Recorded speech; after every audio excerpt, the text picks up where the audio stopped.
Well, hello and welcome. I'm Sarah Tutton, the Chief Executive of the Diabetes Research and Wellness Foundation. We're a charity supporting people living with all types of diabetes by providing the practical information and tools to support self-management of diabetes, whilst the research we fund seeks to improve treatment, management and cure. I'm delighted to welcome you to today's webinar, which is delivered in collaboration with the Royal Society of Medicine as part of the RSM's Medicine and Me series. The RSM is one of the UK's leading providers of continuing education and learning for healthcare professionals, and the Medicine and Me conferences are designed to bring patients and their families together with patient support groups, health professionals, and scientists to discuss care and research issues. Diabetes is one of the 21st century's leading health challenges, affecting more than 530 million adults worldwide. And the International Diabetes Federation anticipates that this figure will rise to a staggering 780+ million by 2045. In the UK, there are more than 5 million people living with diabetes, around 90% of which is associated with type 2. There are many reasons why someone might be diagnosed with type 2 diabetes, and what was once referred to as mature onset diabetes, because it tended to be diagnosed in the over 40 age group, is now increasingly diagnosed in the younger age brackets. And indeed, people from Black African and African Caribbean and South Asian backgrounds are at an increased risk of type 2 diabetes from a younger age, with environmental conditions, genetic factors, and stark inequalities driving rising levels of obesity and type 2 diabetes. Living with a complex chronic condition can be overwhelming and relentless for anyone, and diabetes doesn't affect everyone equally.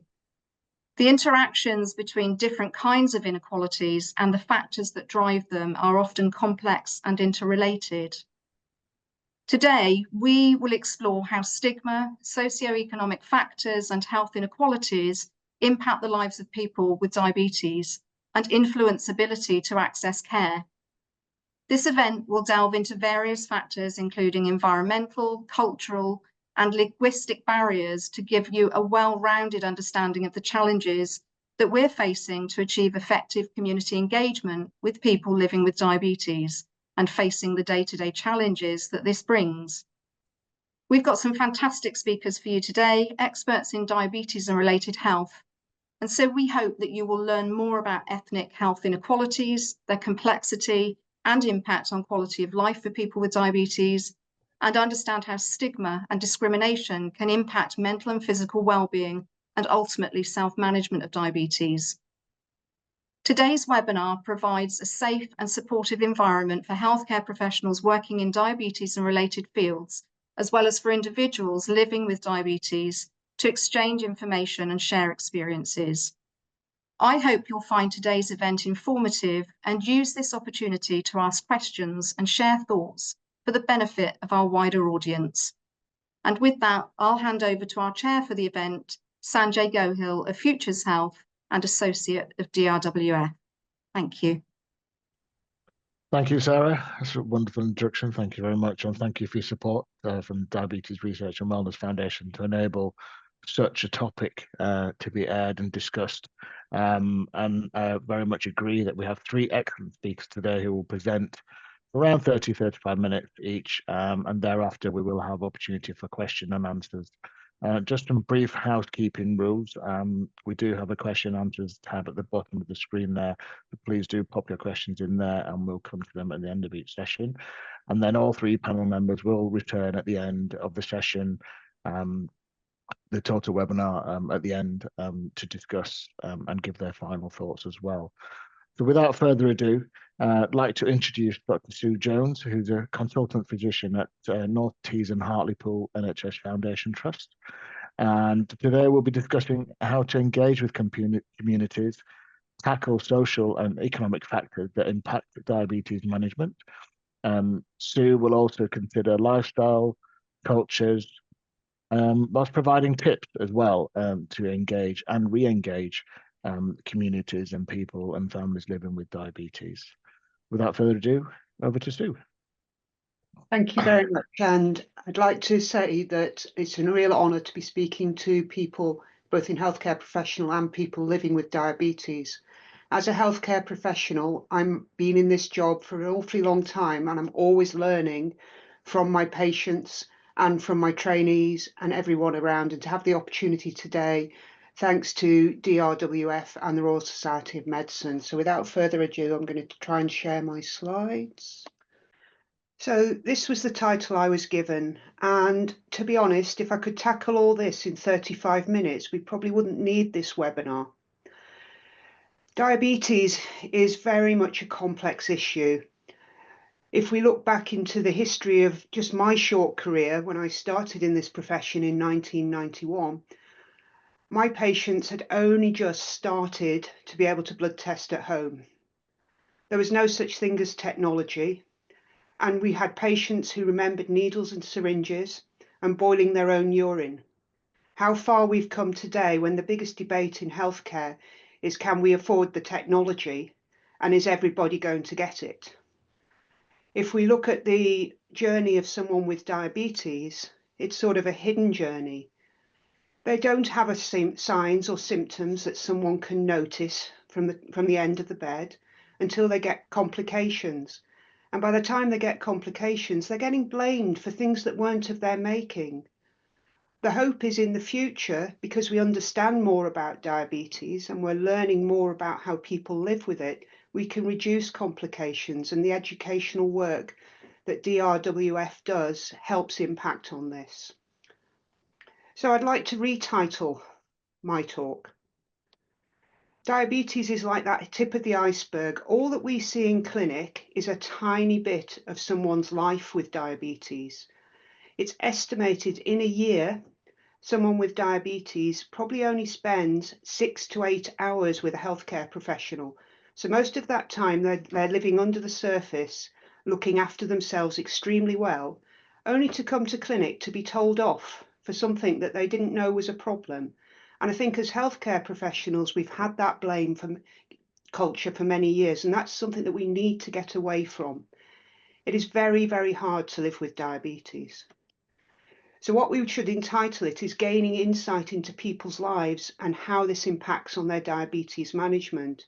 And I think if nothing else, as healthcare professionals, you can start thinking like that, away from targets, which are just measurable metrics. They do not look into people's lives. And that's where we need to be training our future healthcare professionals in diabetes to come at, not to hit the patients with big sticks around your HbA1c going up 3 points. These are my declarations. I don't have any affiliation with a pharmaceutical company, and I've been supporting DWRF for many years, both in the Northeast and in the Midlands. I don't get any monetary agreement for that. This is my other life. I'm a minority ethnic white lady in a very male-dominated environment outside work. I'm volunteer director of Staymore Railway Company and do that unpaid. But as you can see from this picture, all of these people have a passion for steam railways, but they don't all look the same, and you wouldn't know about it in the street. We've got an individual in that picture with ADHD.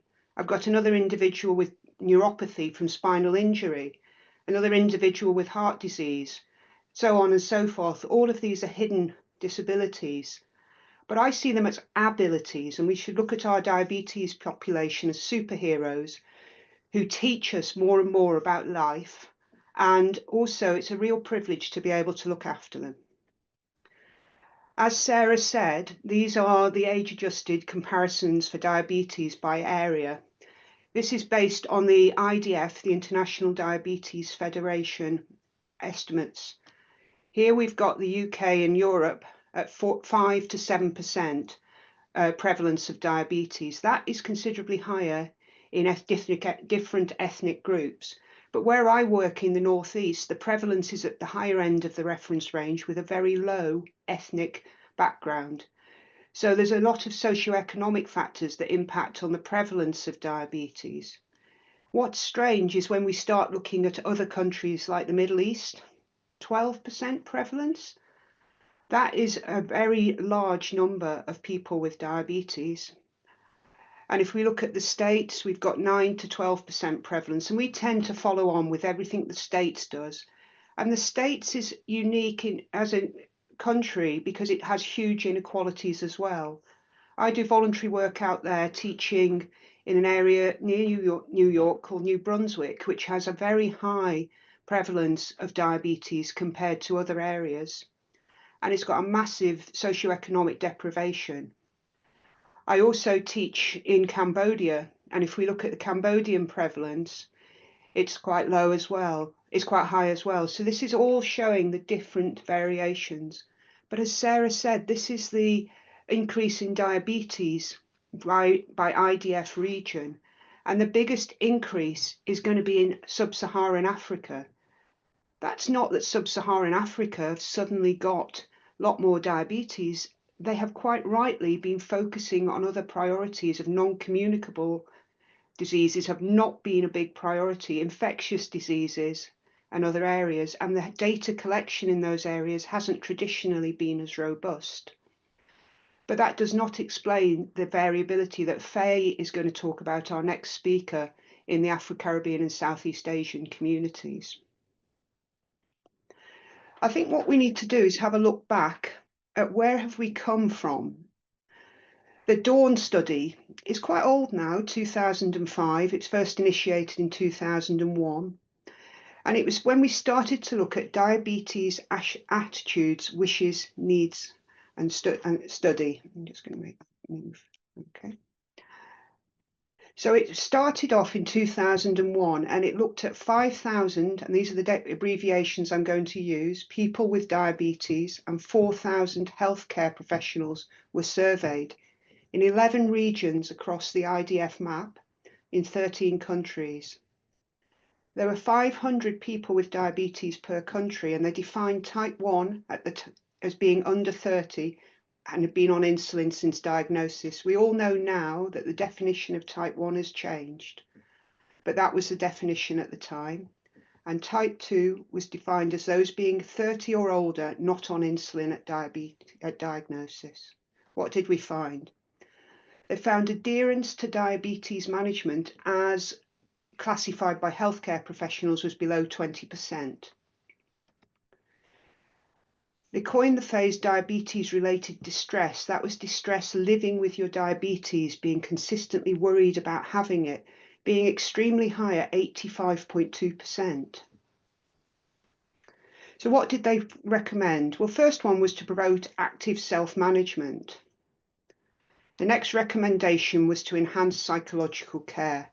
We are still striving for that. There is a paucity of clinical psychology to help people with diabetes. There seems to be an excess of clinical psychology input for people with chronic pain, but people living with a complex condition like diabetes don't have equitable access to that. Enhancing communication between the person with diabetes and the healthcare professionals, i.e. moving away from the top down of doctor and nurse are right, patient is wrong. It's quite often the other way around, and we were not listening to our people with diabetes at that time. I was extremely lucky to be taught by friends with diabetes, to meet a consultant with whose diabetes management was holistic, and that was back in the 80s, and that's one of the reasons I chose diabetes as a career, because you can have the privilege of knowing your people and working with them to meet their joint aims. Promoting coordination and communication, I don't think we're very good at that still. I think the barrier is still there between secondary and primary care, and it's become more marked of late. And reducing barriers to effective treatment. Now, if we could do all that, it'd be easy, but there's no manual to do that. It's very much experiential learning and trying to think outside the box. So Dawn 2 came along in 2013, and by this stage, there had been a wealth of psychological tools developed to assess diabetes and how it affected people. This time they looked at 8,000 people with diabetes across 17 countries. Each of the two studies were based on questionnaires which were either administered face-to-face or by telephone. And again, 500 people with diabetes per country, but considerably less type 1s compared to type 2s. And by this point, they were dividing them up by subtype into treatment. Depression was down at 13.8%.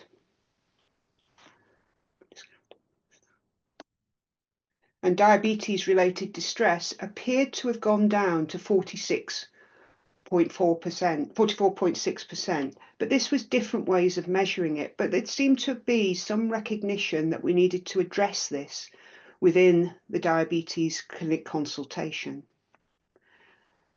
Empowerment and self-care assessments was done using specific tools, and it was assessed as good in just under 50%, but with wide variation by region. But 50% empowerment when you're asking someone to look after their own chronic health condition, it still isn't good enough.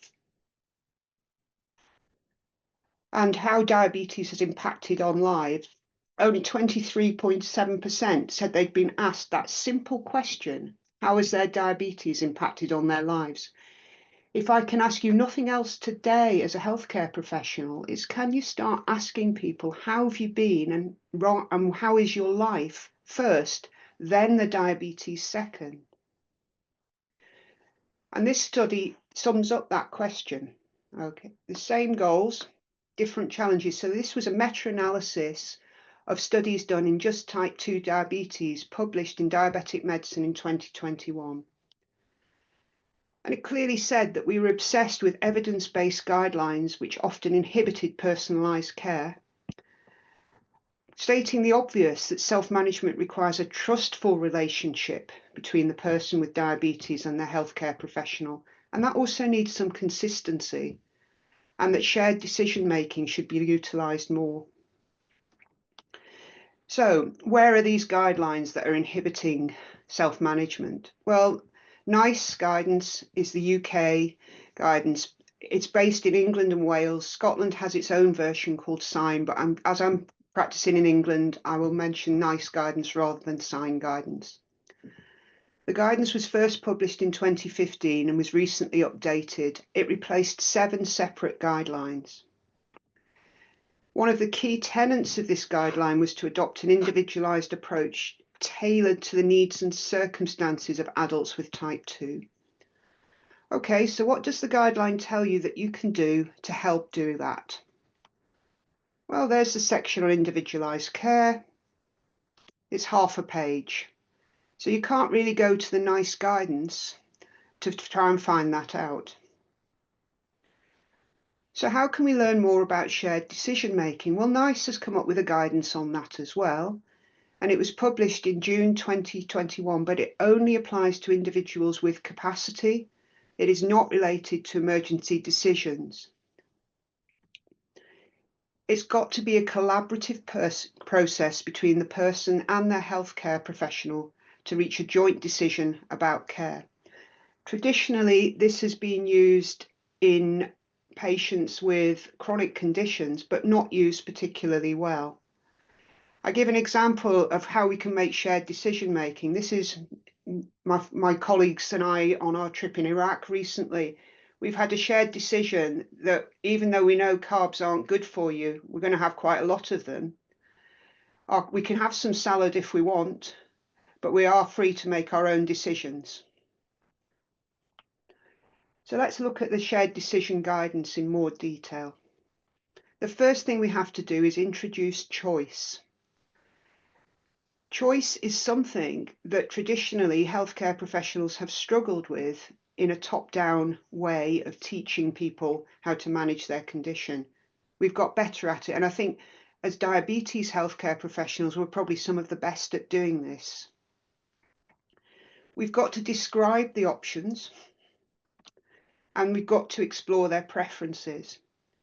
Now that's great, but one thing we've got to be prepared for is to accept that people have the right to opt out of treatment and make no changes. One of the most soul-destroying referrals that we get in hospital service is, this patient will not see anyone in primary care. I've sent an appointment so they will see you.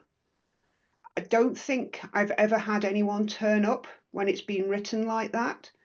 And that's something that's very hard to accept, that someone doesn't want to have healthcare advice, but they might come round to it in the future. But when they've already categorically refused to engage in one healthcare system, we've got to find another way, and sending them to secondary care probably isn't the way to do that. And Faye is going to outline some very novel techniques that have been utilised to help people engage a bit more. So what is people with diabetes? They're everything. This picture shows rocks in all shapes and forms. You can't say that everyone with diabetes is the same, but you can say that everything in this picture is a rock. There's some water there, but there'll be water in those rocks. We just need to remember that everybody is individual. And if you can embrace their individuality, you will get on much better rather than looking at targets. So I'm going to give some cases. So they've been anonymised, but they are based on patients that I've actually seen in clinic, and they are genuine cases. So we have a 56-year-old male who has type 2 diabetes with a fairly reasonable HbA1c. My record for HbA1c is 200, so by my standards, that's fairly good. Nowhere near nice standards though. He's on twice daily insulin with recurrent hypos, and he thinks he has type 1, and the referral says he's refused a CGM. Now, I think the term, as our last speaker is going to say, declined is a much better. Refusal is such a confrontational term. But actually, when you looked at him, he was diagnosed 8 years ago. He was a classic type 2. He'd had hypertension from a few years beforehand. He had diabetic lipid profile, and he'd only been put on insulin 4 years ago. The issue was not that he was having recurrent hypos. It was that he thought a glucose above 20 was a hypo. So he really did not know the difference. He felt awful and had been taking sugar when his glucose was above 20 because he thought that was the right thing to do. And because he'd converted to insulin, he thought he'd become type 1. But it was interesting when you questioned him some more, because I always like to know about people's lives, how they impact on their diabetes. He was unemployed and unable to pass courses. So this is when my light bulb moment came on. And we often see this in this age group. How do you find reading and writing? He couldn't read. He couldn't do maths, and he'd been told he had dyslexia. At school, he was classed as stupid. He wasn't given additional help, and he'd muddled along in his entire life with his mum doing all his reading and writing for him. He knew his numbers, but couldn't add up. And this is something we see time and time again in this particular age group. Nowadays, learning difficulties are much more recognised and catered for. But always think, if something isn't going right for your patient with their comprehension of their diabetes, is it that they have got some scholastic difficulty? The northeast of England, where I work, has some of the lowest literacy rates in the country. It has the lowest rates for qualifications and some of the highest employment rates. And there are pockets like this all over the country. The London, Birmingham, where I originally trained. And what you find is that people are not thinking about this. And quite often, the individual will be very relieved that someone's asked about it, and then we just have to work around it. This is what we would call neurodiversity. It's one of my passions, is helping people with neurodiversity and learning difficulties. Dyslexia affects 10% of the UK, and 4% of the UK are severely affected by it. Dyscalculia is a problem with numeracy, and 60% of people with dyslexia have this. I have mild dyscalculia, and I can empathise quite well with some people who have this. But you don't have to have the condition to empathise. And then there's dyspraxia, which affects motor and gross coordination. Any of these three conditions can make managing diabetes difficult. Imagine if you've got all three of them and then you're trying to do blood testing understand numbers, and get the clinic letter that you can't actually read. And then you get criticised for not attending appointments and not understanding. We need to get more savvy to neurodiverse people within our clinical setting. Then there's ADHD, which has a wide spectrum: inattention, hyperactivity, and impulsiveness. And often people have mixed patterns of this.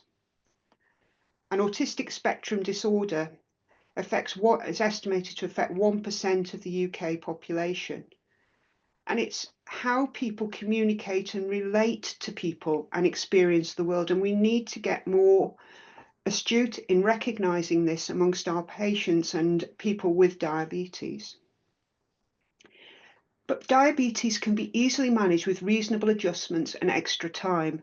The individual we've spoken to is getting one-to-one coaching with one of our diabetes nurses, and we make sure, with his permission, that we copy things to his mum.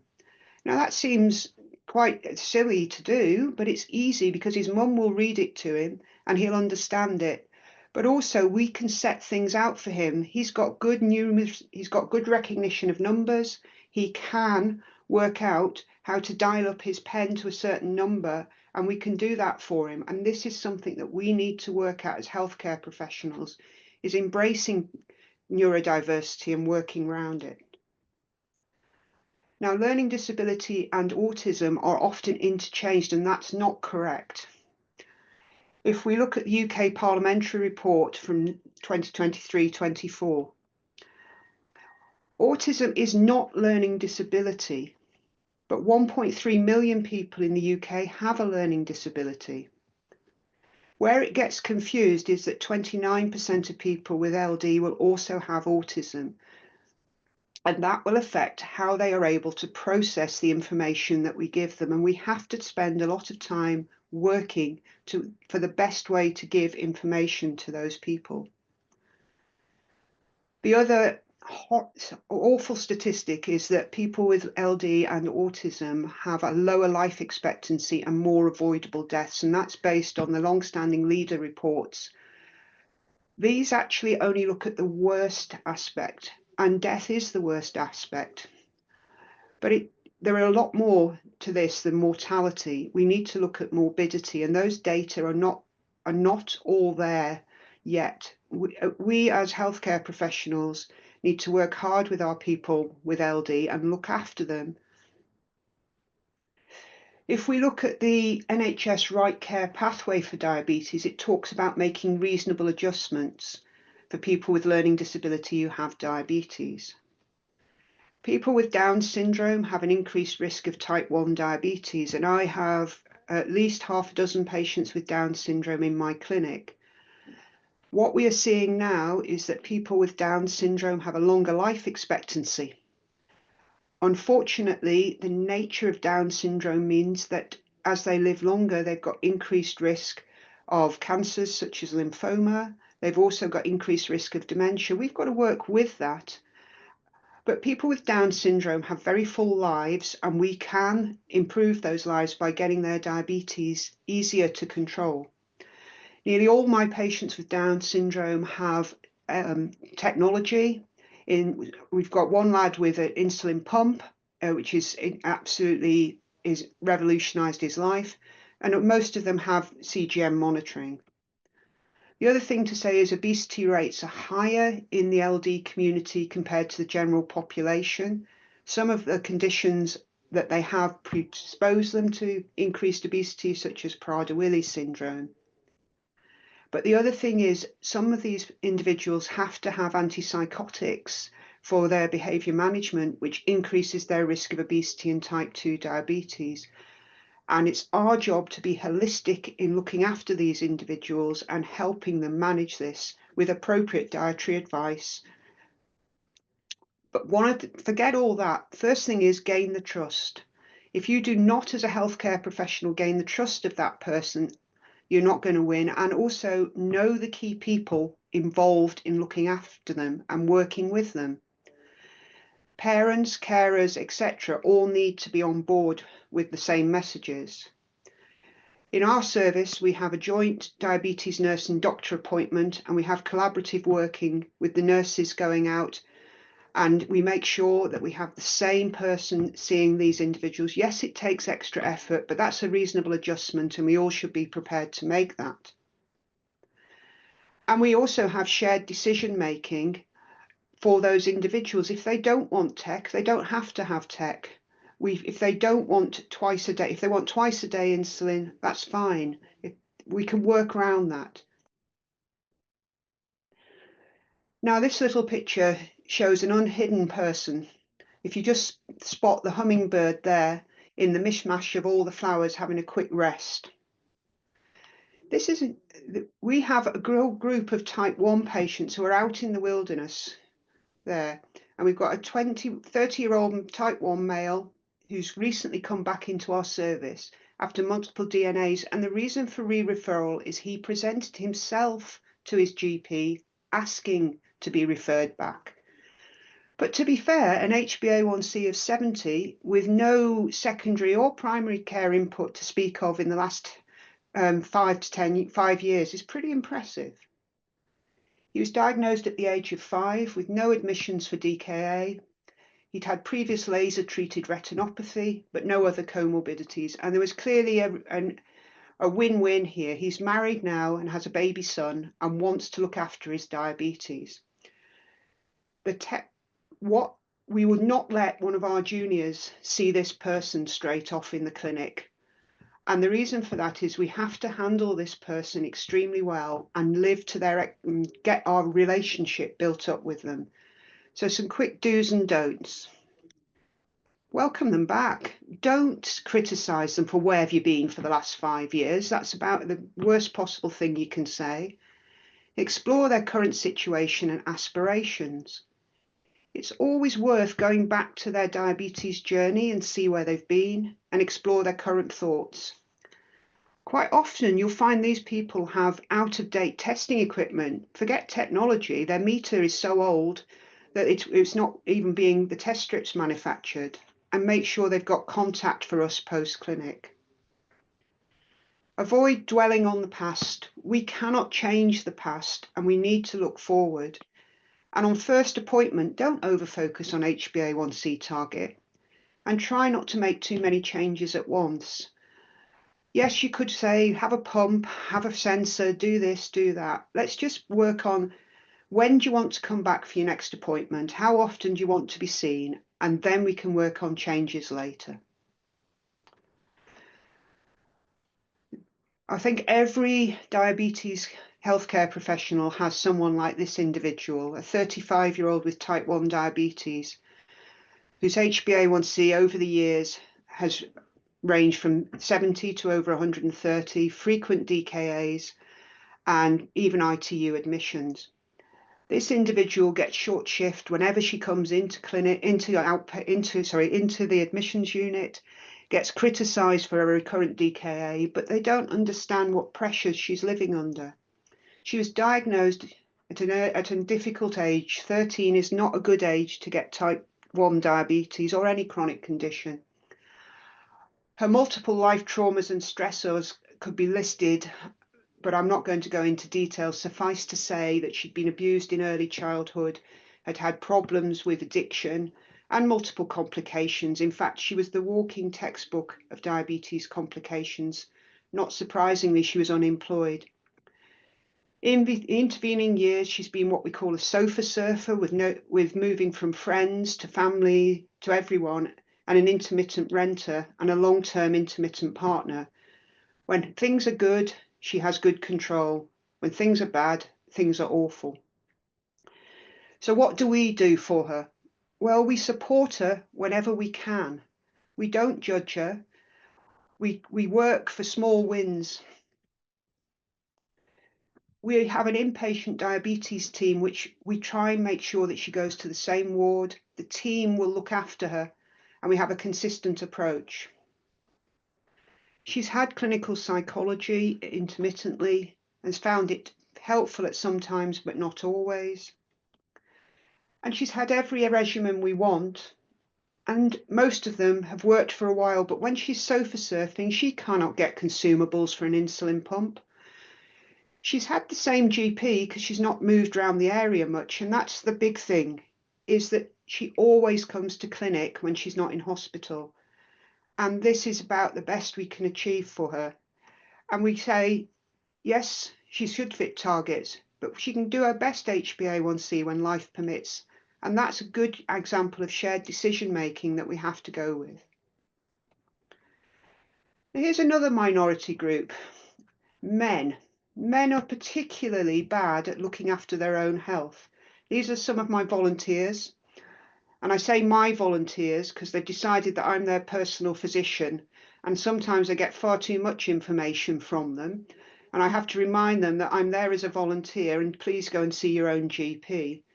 But men are particularly bad at disclosing health problems. They're particularly bad at admitting when there is a problem.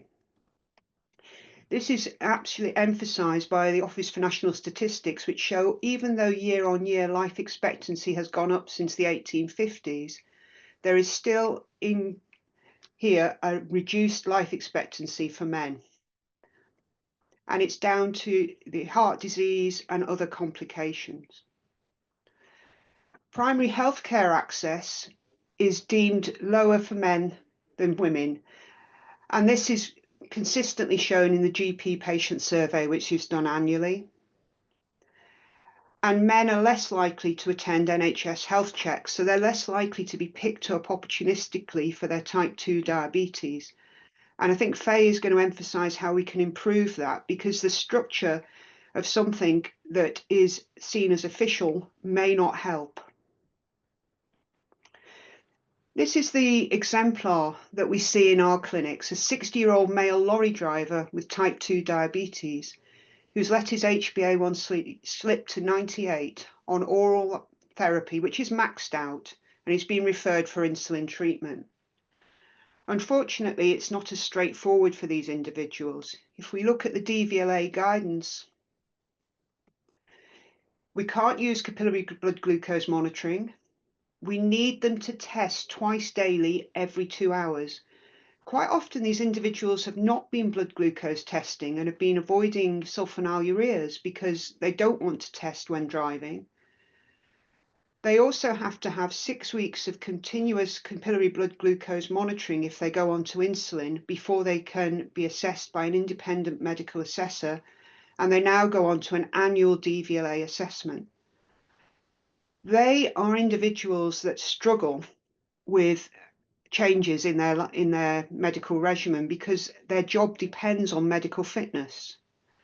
The other group to be aware of, and we don't often think about these, are people who drive things like this. They are under the same regulations, so that's a big camper van, or a taxi driver, or someone that drives over 3,500 weight. Now that would be anything bigger than a transit van. So when we see our patients in clinics, we need to be ascertaining their driving and working out what they drive. Someone who drives a lorry is under Group 2 license restrictions. They have to do a theory test of 35 hours every 5 years, and they're already attending healthcare professionals 5 yearly, which is more than a lot of other men, for medicals and renewal of their license. And at 65, they undergo annual medicals. One thing you have to do is get over what their fears are, and their biggest fear are that they're not going to be able to drive at all. They can drive their car license and they can drive up to a transit van, but they have to be prepared to have up to 3 months off work for the DVLA to reassess them and for them to have that record of glucose testing. So what do we do in the clinic? Well, first thing is we have to know what hours they drive and their shift pattern. This goes down to individualising our care. Do they sleep out with their lorry? In which case, it's going to be difficult to ascertain how they're going to keep their insulin. Do they drive long distance? Do they drive multi-drop? So short journeys, long journeys. Do they drive in Europe? Do they drive hazardous chemical vehicles, so-called ADR drivers? Because those individuals are not even allowed to stop off in motorway services or truck stops, they have to stay with their vehicle and they can't have a microwave or anything to cook in their lorry. So as healthcare professionals, we should be thinking about how these people live their lives in a lot more detail than just, do you drive a lorry? The other thing is, are they attached to an agency, or are they employed? If they're an agency worker, they're going to struggle because the agency will claim that they're not dropping them because of their insulin treatment, but it's not, and it is covered by the Disability Discrimination Act that they shouldn't be dropped, but they've no obligation to keep them on the books, whereas an employer will keep them because they have to make reasonable adjustments. You need to look at their alternative work possibilities, and you also need to look at their retirement plans. We might just decide, if they're due to retire within the next 2 years, we live with slightly suboptimal control, which goes against NICE guidance, just to get them through without them having the problems of losing 3 months off work. So in summary, living with diabetes is challenging, but challenges in life make the diabetes management difficult. We as healthcare professionals need to explore their life challenges in more detail and address any inequalities. And let's go for more patient-centered care rather than target-driven care. Thank you. So I'll take any questions when people are ready. Thank you, Sue, for a very comprehensive overview there. Just while we're waiting for some questions, just like to get your thoughts, really. Very much a holistic approach, isn't it? And not just, like you say, treating the numbers and targets, but also looking at the person as a whole. If you had to pick sort of 2 top things, what would you say were the most important in that consultation period? Or First thing is, go out and meet your patient as they're coming into the room and walk in with them and see how they're feeling. Don't walk in with your own agenda as to, I've looked at your results, they're shocking. I'm going to hit you over the head with those results and get them better for my own personal targets, for my own audit. There's a reason why people's numbers are not right. And it's usually that their life is impacting on that. And you've got to work out what's changed. We're human, put ourselves in those shoes and start thinking about the person, not just the numbers. And I think that's where I struggle with my junior trainees. They've been on a course that tells someone that their HbA1c must be an exact target. They tell them that they must do this, they must do that, and they hit the patients between the eyes with targets and don't see the patient with that. Just turning up to clinic sometimes is an achievement, and we should just embrace that and work around it. Have a conversation, and then hit the numbers later. so do you feel that there's an element from what you just said about the training in medical school, for example, of that earlier on to address? Yeah, I have recently retired from my undergraduate role. And one of the things we were trying to teach was getting away from that and looking at the holistic view for people, how they live with chronic disease. So medical school training is improving, but that's going to be a long haul, because when they get into clinical practice, they're basically being told to focus on measurable metrics, not on soft targets like, does your patient turn up and are they happy to be there? Okay. Within the case studies, were there specific ethnic groups that you come across? In my case studies where I currently work, I have a very low ethnic mix because the Northeast is predominantly white until you go over the Tees or over the Tyne. But I do serve communities where we've got quite a large number of refugees and asylum seekers, and those individuals are really struggling there. When I trained in the Midlands, I saw hardly any white people at all, because where I was serving, so I was the minority people in the clinic. And as Faye's going to tell you, you've got to tailor your information to fit that. When I do have a number of people of Islamic faith in my community, in my clinics, and you have to address things like Ramadan and working around that. You've got to know your person. the diabetes side of thing is easy. If their diabetes medication was easy, everyone would be fine. It's their lives getting in the way. And you cannot impose your views on people's culture. You've got to work around their culture. As we know, technology is very much at the forefront of diabetes care at the moment as well, and will be for the forthcoming years due to all the good work that's been done so far. What's your view on the role of this technology within? Obviously, it'll help lots of people with their daily management, but how does it fit into what we've discussed today in your presentation? I think the first thing to say is technology doesn't suit everybody, and some people are scared of it. There may be numeracy and literacy issues, but also in my community that I serve, I've got a paucity of digital technology savvy, because some of our patients don't even have a technically enabled phone. So they struggle with contracts. They can't afford unlimited data. They don't know how a smartphone works. They don't do things like internet banking. So you're already at a disadvantage if you're going for a continuous glucose monitor. Then you've got the ability of, in my area, I've got quite a lot of youngsters who don't live in fixed abodes. My community has a couple of prisons in it as well. Technology doesn't work in those environments because mobile phones and tech is, particularly in the prison service, that's currency. So yes, technology is good, but it's unfortunately predominantly for type 1.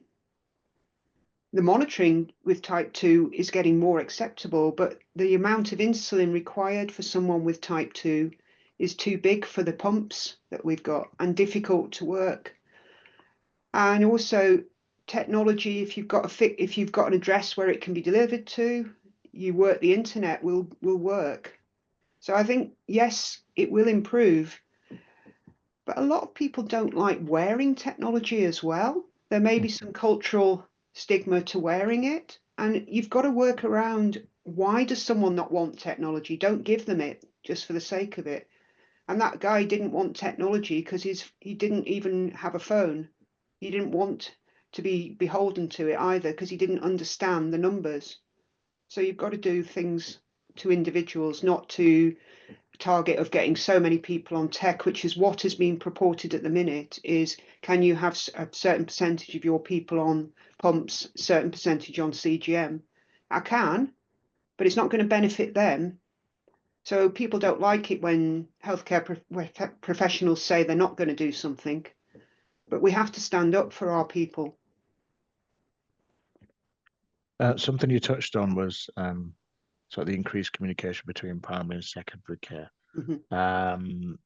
Now, obviously, numbers of people living with diabetes is increasing exponentially anyway. What do you see? How does that change in the future? Or I think communication has got better because we've now got, in our area, for example, we have something called System 1, whereas if we make a clinic change, we can, at the end of the clinic, alert the GP to that clinic change by sending them a message through System 1. But our own healthcare system in the hospital isn't System 1. So we need to improve the communication that way, because a GP practice will get 300 plus letters a day relating to different patients. They have not got the resources to read every letter. So one thing that I changed in the pandemic was I wrote the letter to the patient in the first person to them and said to them, take that letter to your GP and show it to them that this change has been made if it doesn't happen. And writing the letter to the patient rather than the healthcare professional is all part of that empowerment, but it takes a lot of effort initially to do it, and then it becomes second nature, and then it gives the individual the power to do that. Okay, thank you. Just waiting for some questions, really. There's a lot of agreement in terms of the communication piece.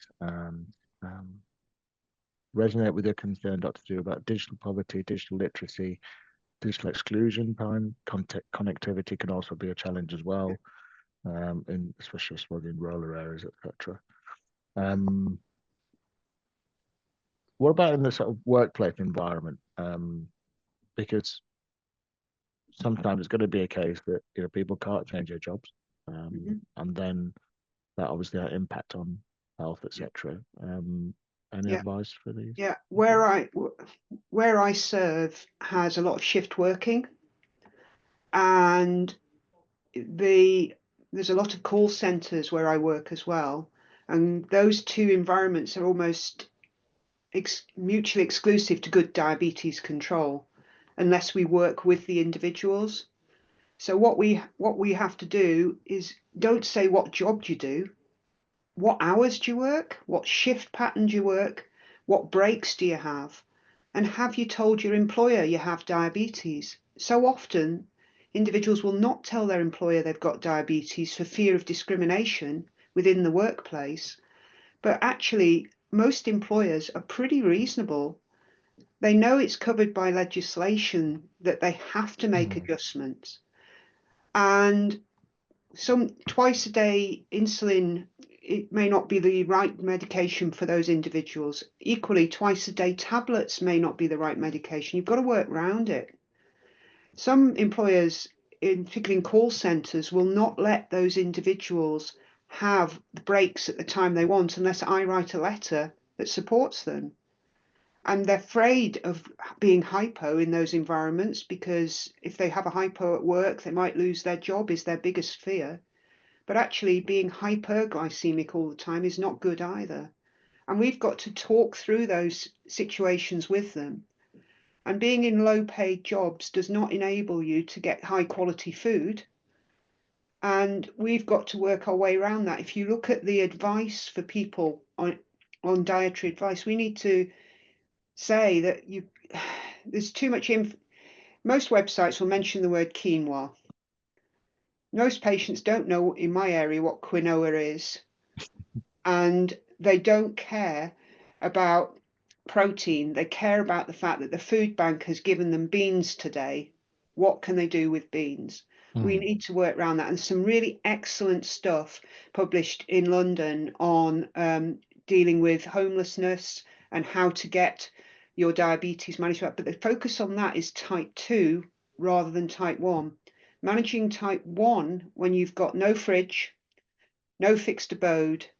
That's why a lot of these people are coming in recurrently with DKAs.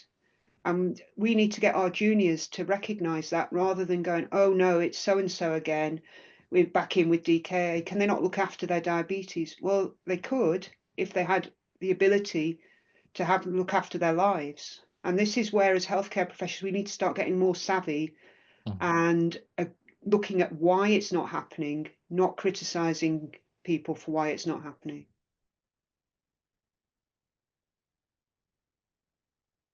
Right. Thank you, Sue, for a very insightful presentation, and look forward to your comments later on. Thank you. Just before we move on to the second speaker, who will be looking at discrepancies in care and also providing practical views on how the voluntary care sector has a key part to play in the management of diabetes. We know there are worse outcomes for ethnic minorities. South Asian and Black African Caribbean populations have the worst diabetes outcomes, and also higher rates of complications. Access to technologies as well is limited sometimes, especially from people with lower socioeconomic backgrounds as well, and ethnic minorities. Something like less than 30% of people from lower socioeconomic backgrounds have access to technologies such as the continuous glucose monitors and pumps, compared to over 50% in more affluent areas. I'd like to introduce Dr. Faye Ruddock, who's the chair of the Caribbean and African Health Network, abbreviated to CARMS. Dr. Ruddock has led the network, and it's very much a thriving one that seeks to address health inequalities and operates to influence policy and practice for the Black community. She's a clinician by background and the Executive Director of Health, Equity and Social Justice at the University of Bolton, alongside which she also chairs numerous boards for including the Race and Health Observatory. So over to you, Chair Faye, who will be discussing today Tackling Inequality Commission. Faye was also the co-chair in tackling the Inequality Commission report as well, which was published in 2023. Hello, Faye, over to you. Hi, Sanjay, can you hear me? Yes, loud and clear. Thank you. Can you see my slides as well? Absolutely, yes. Thank you. Thank you so much. And good afternoon, everybody. And delighted to be here to share just some of the experiences from a Black Caribbean and African perspective. And just to share about some of the work that we've been doing across the Caribbean and African Health Network, which is CARN for short. So I'm going to take you through some things, but I want it to be a bit more interactive as well. So I've got a couple of little things for you to do.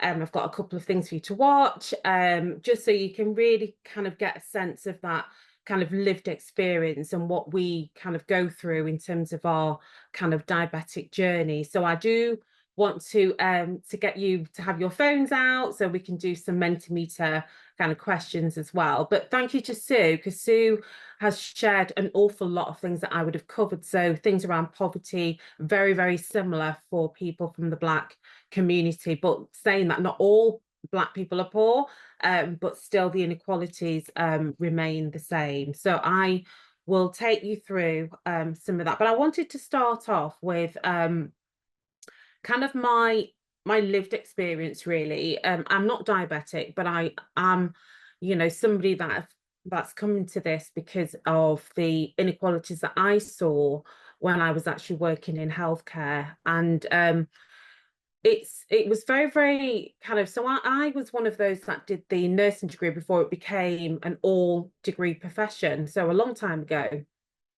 And yeah, the discriminations and the inequalities and things that I was seeing, you know, on the ward, in the clinical areas, but also what really kind of pricked me was the my dad was a deacon at a Pentecostal church in Manchester. So I'm based in Greater Manchester. And it was one of those. So when my parents came over to the UK, there were very, very religious kind of you know, people. Our communities are very religious. We have like 84% of our communities that kind of go to church or have some affiliation to church. So religion and Christianity and that togetherness through faith is really, really important. And so my dad was a deacon in the church, and it was a small church which grew incredibly large over a very short space of time. It actually started in people's homes. And because of the discrimination, people thought that they could come over to the UK from the Caribbean. My parents came from Jamaica, and join the white churches. And of course, they were not welcome in the white churches. So they started their own kind of church in people's homes. And then it grew and they managed to get their own building and have church. And I think it was really when I was growing up and I was kind of subject to like my parents always having people coming round to the house, you know, really kind of some of the health issues that I was hearing about and overhearing my mum and dad crying. Somebody had just died, somebody just had an amputation, somebody had just had a stroke and all these things that were happening. And I was really, really kind of quite anxious because I was thinking these people are quite young, you know. I was, you know, my parents were like in their 30s and people were dying and having these amputations, and I was kind of quite worried, as I said, you know, anxious that I was going to lose my parents early as well. I just wanted to kind of like, you know, get into this field where I could care for people. I wanted to go and see what I could do, you know, to try to look at how people could get better or not get unwell. And so my journey kind of started there. And so I went in to do my nursing, and then again saw all the kind of, you know, inequalities, the poor care. I then went into university because I felt that I wanted to stop people from providing poor care before they got there. So I wanted to go in and really impact and influence the kind of nursing curriculums in terms of what people were taught. I also did moved into kind of public health. I did a master's degree at the University of Birmingham, which was around primary care, because again, looking and seeing that how we can do prevention better, rather than you know, when people actually got into hospital settings. So I wanted to look at what we could do there. And it kind of started there, where one of the things that I wanted to look at was, why are we seeing cardiovascular outcome improvements in white communities and we weren't seeing that in the Black communities? So I did a little piece of work to understand what the relationship was like between what was the primary care trust then and the Black community. So if we've got all these high incidence of stroke, high blood pressure, how are people being educated on behavior change, on dietary and all of those things? And not surprisingly, I found that there was very, very little that was going on. There was very little relationships between the communities and the you know, provider organisations, primary care in particular. And of course, I couldn't stop there, because when you find something like that out, you think, actually, you can't just leave it like that. So I went on to do my doctorate and expanded that doctorate. And it's one of those things where once you kind of hear about something, you want to do something about it. So I had hundreds of people, and when people say we're hard to reach, it wasn't that you know, people were hard to reach. Sometimes you have to dangle a few carrots, and I managed to bring over hundreds of people together in a room to talk about what they thought were the challenges in terms of managing their own health and well-being. And a lot of it was about how people didn't see themselves, you know, in the spaces to bring about the solutions that needed to be brought about to improve their own health. So this is when Khan was kind of born, really, because again, even though I was working full time, I had three little children, and you know, I needed to do something about what I was hearing. So halfway through my doctorate, we started Calm. And so we started with this mission to end health inequalities, very, very ambitious, to look at how we end health inequalities for Black people. And we have this mission to ensure that the strategic and operational actions of people that provide the care across these different agencies lead to racial and social justice. Because one of the things that was very, very evident early on is that people were not representative, they were not around the table, people felt things were being done to them. And it simply wasn't working, because we were seeing high levels of diabetes, high levels of strokes, high levels of, you know, cancers, in particular, you know, prostate cancers and things like that. And our communities were not engaging.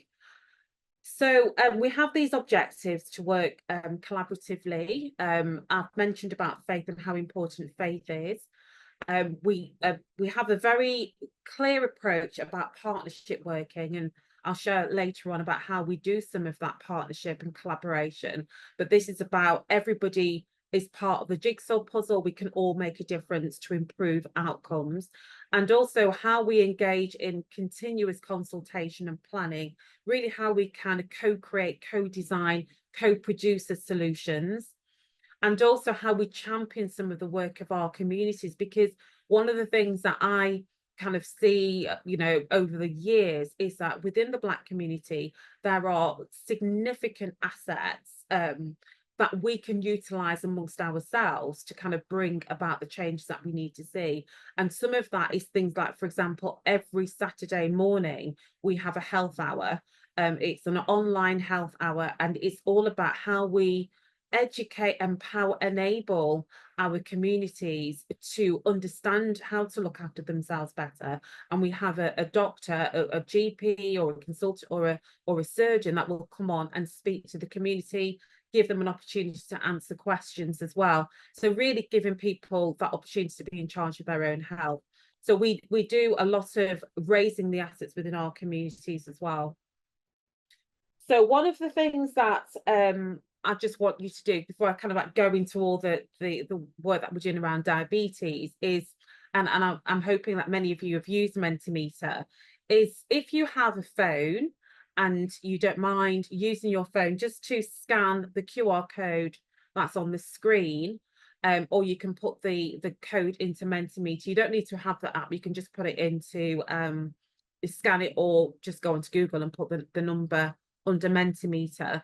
There are 4 questions that I just want to see how much you know about diabetes and other health inequalities, because one of the things that I often say is that, you know, things like cardiovascular disease, diabetes are all emblematic of a health inequality anyway. So I think that all of these things can't be seen in isolation, one from another. So I just want to, if you can just scan the QR code for me, just so we can get some sense of how much people know. So the first one is how much more likely are Black individuals to develop kidney failure? And I can see people are answering the questions already, which is brilliant. And then you can just go on through to the next question. Likelihood of Black individuals developing type 2 compared to others. And then question 3, high blood pressure, again, the likelihood of developing that. And then the likelihood of having a stroke as well. So if you don't mind just kind of going through, just you can just guess if you don't know, and then we can just go through what the answers are.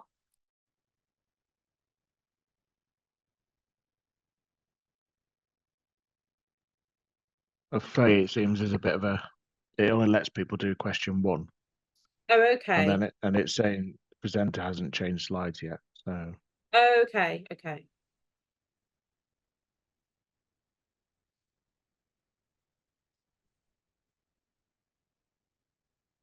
Is that, can you see the next question? yes, we can now. Thank you.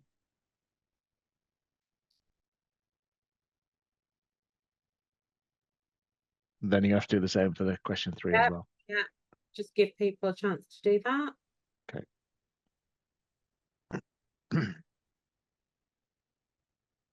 Okay, question 3 should be on the screen.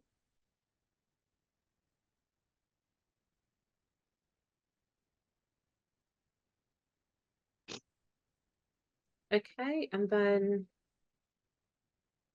oops.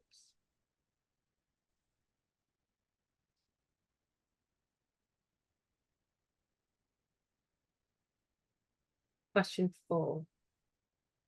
Thank you.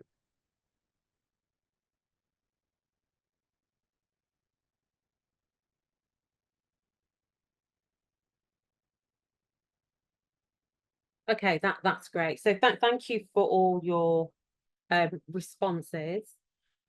So I'm just going to whiz through the answers. So so question 1 about kidney failure compared to others. So kidney failure is massive in the Black community. We tend to have a lot more kidney disease, and the answer to that is B. So we are 5 times more likely to have kidney failure. Question 2 about developing type 2 diabetes compared to others. Although I say the answer is A, and I'm just seeing some research, I think it was might have been last week, I need to read it more, is that we're actually 6 times more likely. So it's actually seems to be getting worse.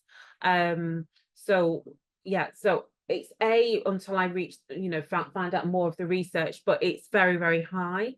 And one of the awful things here as well is that we tend to get it much earlier as well for reasons that we'll talk about in a minute. And then the likelihood of having high blood pressure, again, we're more prevalent of high blood pressure in the Black community, so we're 3 to 4 times more likely to have high blood pressure, which of course impacts on many other things. It's obviously one of the risk factors. And then again, the increased likelihood of having a stroke, the answer to that is B, twice more likely. again, the thing is, sometimes when we look at the figures, it doesn't really matter too much, but at the end of the day, we know that we have a real challenge around many of these health inequalities, and some of that we'll look at some of the reasons for some of these health inequalities in a minute. This is a table which just highlights some of the health inequalities that we are likely to have just in general. It's not directly linked to diabetes per se, but you know, we have this chart, and you could do this 3 times with all of the different health conditions that we're more likely to be subject to. And I think many of us saw during COVID the likelihood of dying from COVID. I think many of us have heard about the likelihood of dying in pregnancy as well.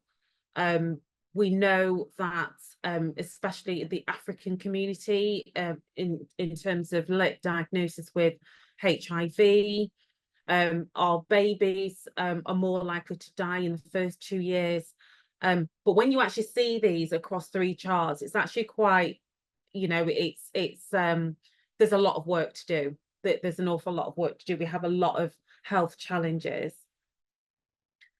So the inequalities in diabetes, and Sue's drawn on quite a lot of these around where people live, people's access to food, education, employment, and all of those things are very, very much there in terms of the social determinants that we are subject to. But then it's not exclusively about that.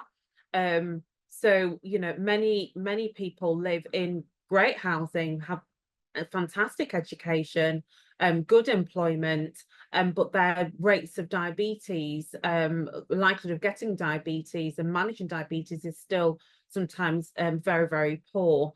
Things like limiting access to healthy food, and through the Diabetes Commission, we saw and we heard many people talking about access to shops, you know, near in their kind of local areas of deprivation where you don't get access to healthy food, and you know, and often people don't have cars to drive to those places.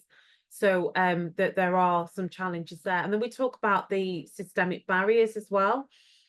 We know about a lot of the inequities around, you know, how people are treated unfairly, discrimination and stereotyping as well, creating some of those systemic barriers. And I always say, you know, that challenge to Michael Marmot years ago, just before the pandemic, to ask him why racism wasn't actually a determinant of health, because what we do know is that that is an absolute barrier to people getting good healthcare and actually living well. And then the inequality in care is that we often receive delayed diagnosis and poorer care, and then we end up with lots of severe complications like the kidney failure I've mentioned about before. And some of my experiences in seeing people with amputations and things when I was growing up, not as much now, but we do know that there are some of those kind of poorer outcomes. So when we talk about the problem, and when we started, we talked about the problem of poor access, experience and outcomes were very, very much evident. You know, people having poor access because of, maybe it's not just about language, because people say, oh, people don't speak, you know, English, but actually poor access is about having that access that's going to be working for you, to be able to access the care that you need. The lack of trust, again, we saw a lot of this, and I think it came to bear an awful lot more during COVID, where people couldn't understand why you know, our Black communities were not engaging with COVID, you know, why the COVID vaccine, why were we not kind of coming forward? And we saw some that 72% of the Black community were not engaging with the COVID vaccine because of lack of trust. And we know that's, you know, for Khan, it's nothing new. We've known this for a long, long time. And so if you have a lack of trust, you're going to have a lack of engagement. And so when we often talk about how we come to, you know, our kind of treatments late, so we tend to have much poorer outcomes because our treatment, you know, so for example, we'll sit on something for quite a long time, we'll pray about it, our faith is so strong, we'll pray about it, and then it's only when things get really bad that we maybe will engage with our healthcare services, but sometimes that produces kind of like late or poorer prognosis. There's a lack of targeted research. Again, we're less likely to come forward to be involved in you know, clinical trials, in research. Again, linking back to that lack of trust. We don't know what, and some of this is very, very well founded on historical data as well, things that have happened to Black people in the past. So we have there's less research that involves and includes us. And then I've mentioned just before about the structural racism and discrimination as well, which we found. And we see this and we know that this is happening. So many claims about, you know, some of the, you know, the discriminations that happen within care. So there is a lack of decision making and representation. And again, there's plenty of evidence around about all of this. So if you are making decisions, I always remember when I was having a conversation with somebody in Greater Manchester. She was a very senior midwife for years, and every year the Embrace data came out on maternal mortality. She said there was a group of about 8 very senior midwives and other clinicians as well sat around the table. They saw the data, they didn't know what to do with it, so they didn't do anything because they didn't know and didn't know what to do and who to go to. So some of this is about having the right people, and it's not just about a Black person being sat around the table, it's about having the right people around the table. And some of that as well is about how we all can take part in some of that co-production and co-design, knowing what the issues are and how to bring those issues to the table. Benchmarking to majority populations is also a real challenge, and I've got another slide on this in a minute. Racial discrimination and conscious bias, you know, is there, and the poor community engagement. And one of the things that we saw during COVID in particular was when we did one of our webinars, when before the vaccine came out, we were doing a lot of work with our communities to get them to understand about how vaccines work, drugs work, you know, etc. And then when we had our webinar in January 2021, and we had thousands of people on our webinar. And we also invited, we had some, it was about 15 doctors that had all taken the vaccine and talked about why they took it. And that was really helpful in getting people to understand that there was nothing wrong with doing it, and the rates did go up. But on that call, and we were looking and we were monitoring the, you know, the people accessing the platform. On the call, we invited the faith minister to talk about the vaccine as well. And as soon as the faith minister came on, the numbers started dropping. We were thinking something had actually happened, but because of that lack of trust, people didn't want to engage with you know, government. So we did kind of like know that there was a real challenge with engaging with people outside of the community. So so in terms of the overview of diabetes, just getting into the diabetes side of it now, and we know, and many of us will have seen some of this data about how much it affects people within the UK. And I've mentioned about the kidney disease that we tend to suffer from, but this disproportionate impact on the Black community, where we have this early onset of diabetes and also a lot more severe complications of kidney failure and stroke. So again, you know, we've seen, you know, the likelihood of having a stroke, and looking at some research from King's College as well, where we know that we're more at risk of having things like, you know, vision loss, and also CVD related issues there as well.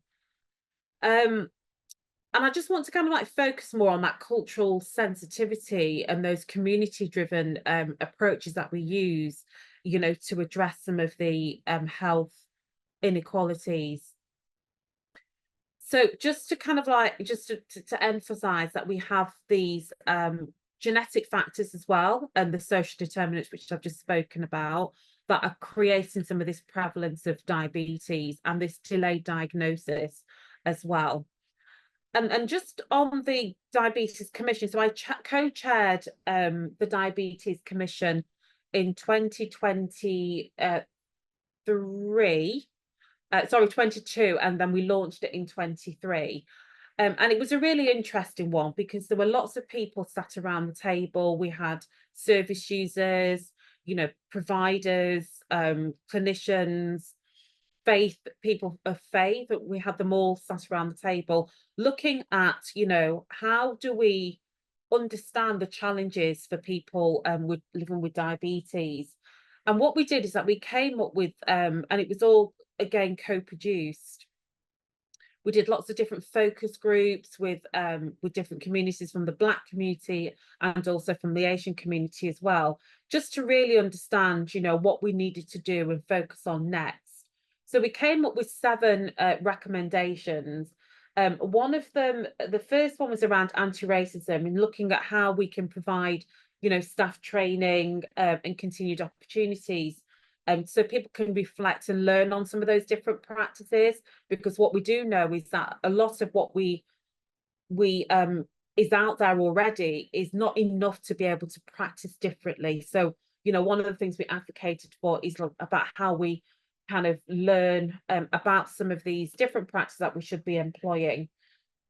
The other area was about addressing deprivation, attending the training sessions to understand again about how people live in some of their, environments, in their housing, and, just to really understand that and use that lived experience to teach us about how to do that, but also enabling people to go into those spaces and learn for themselves.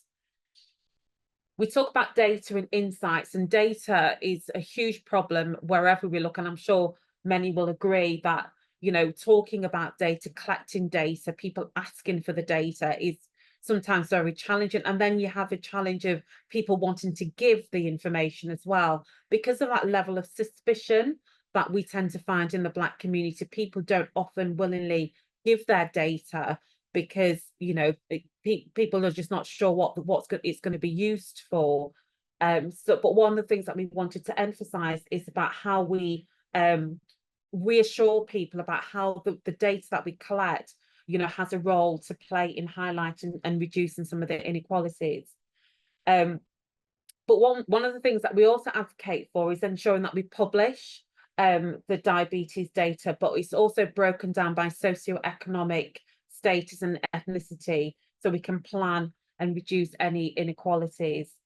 The other area was around environment, how we support people around us to access healthy options and avoid stigmatizing and stereotyping people.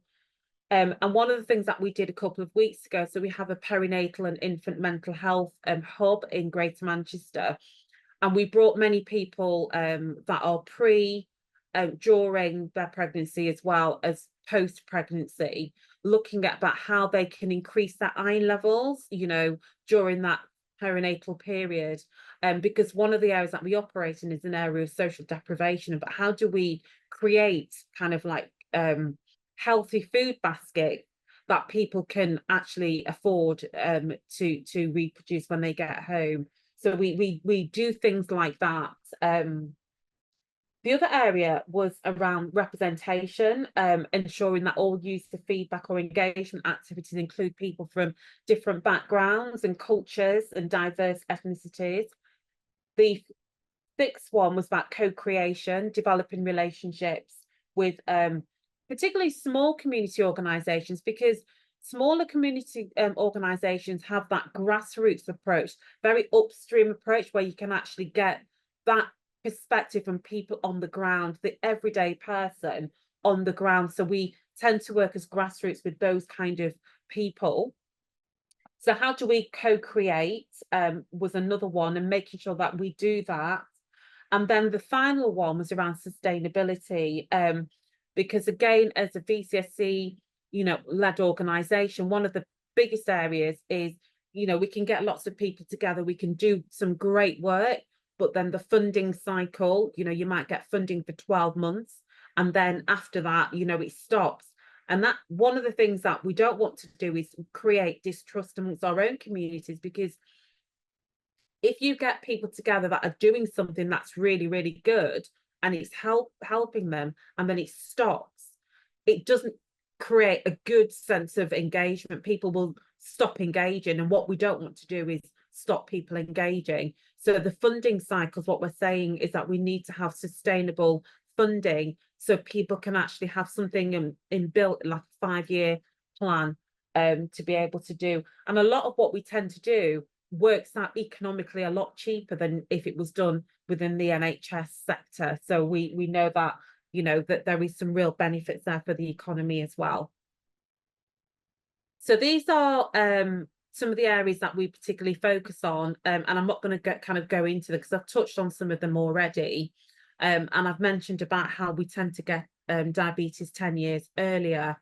But one of the things that I just want to kind of to mention as well is in reproductive and sexual health, but particularly reproductive health, we're more likely again to have gestational diabetes, which often within 5 years, you know, people will end up having type 2 diabetes or be diagnosed with type 2 diabetes. And it's about the work that we're doing around that, where we can actually, you know, make sure that there's a proper pathway to support people that are being diagnosed, because again, we're more likely to be diagnosed than any other group with gestational diabetes, with preeclampsia, high blood pressure, you name it. We tend to have a lot more of that, and it's quite a grim story, but you know, these are the kind of things that we are tackling as a VCSC, but particularly working with our provider organisations, with our ICBs, with our PCNs, primary care networks, to try to bring some solutions to how we can reduce some of those poorer health outcomes as well. And then the other one was just around the obesity levels as well. We tend to be the largest, more overweight community group, population group than any others. And again, when you think about the cultural aspects of that, and one of the things that I'll never forget when I was doing my research was we had a diabetic gentleman. He's one of our in one of our groups, and he was a big, you know, African man who talked about when he went to see his kind of dietitian, and he said to her, well, what can I eat? You know, what foods can you recommend for me?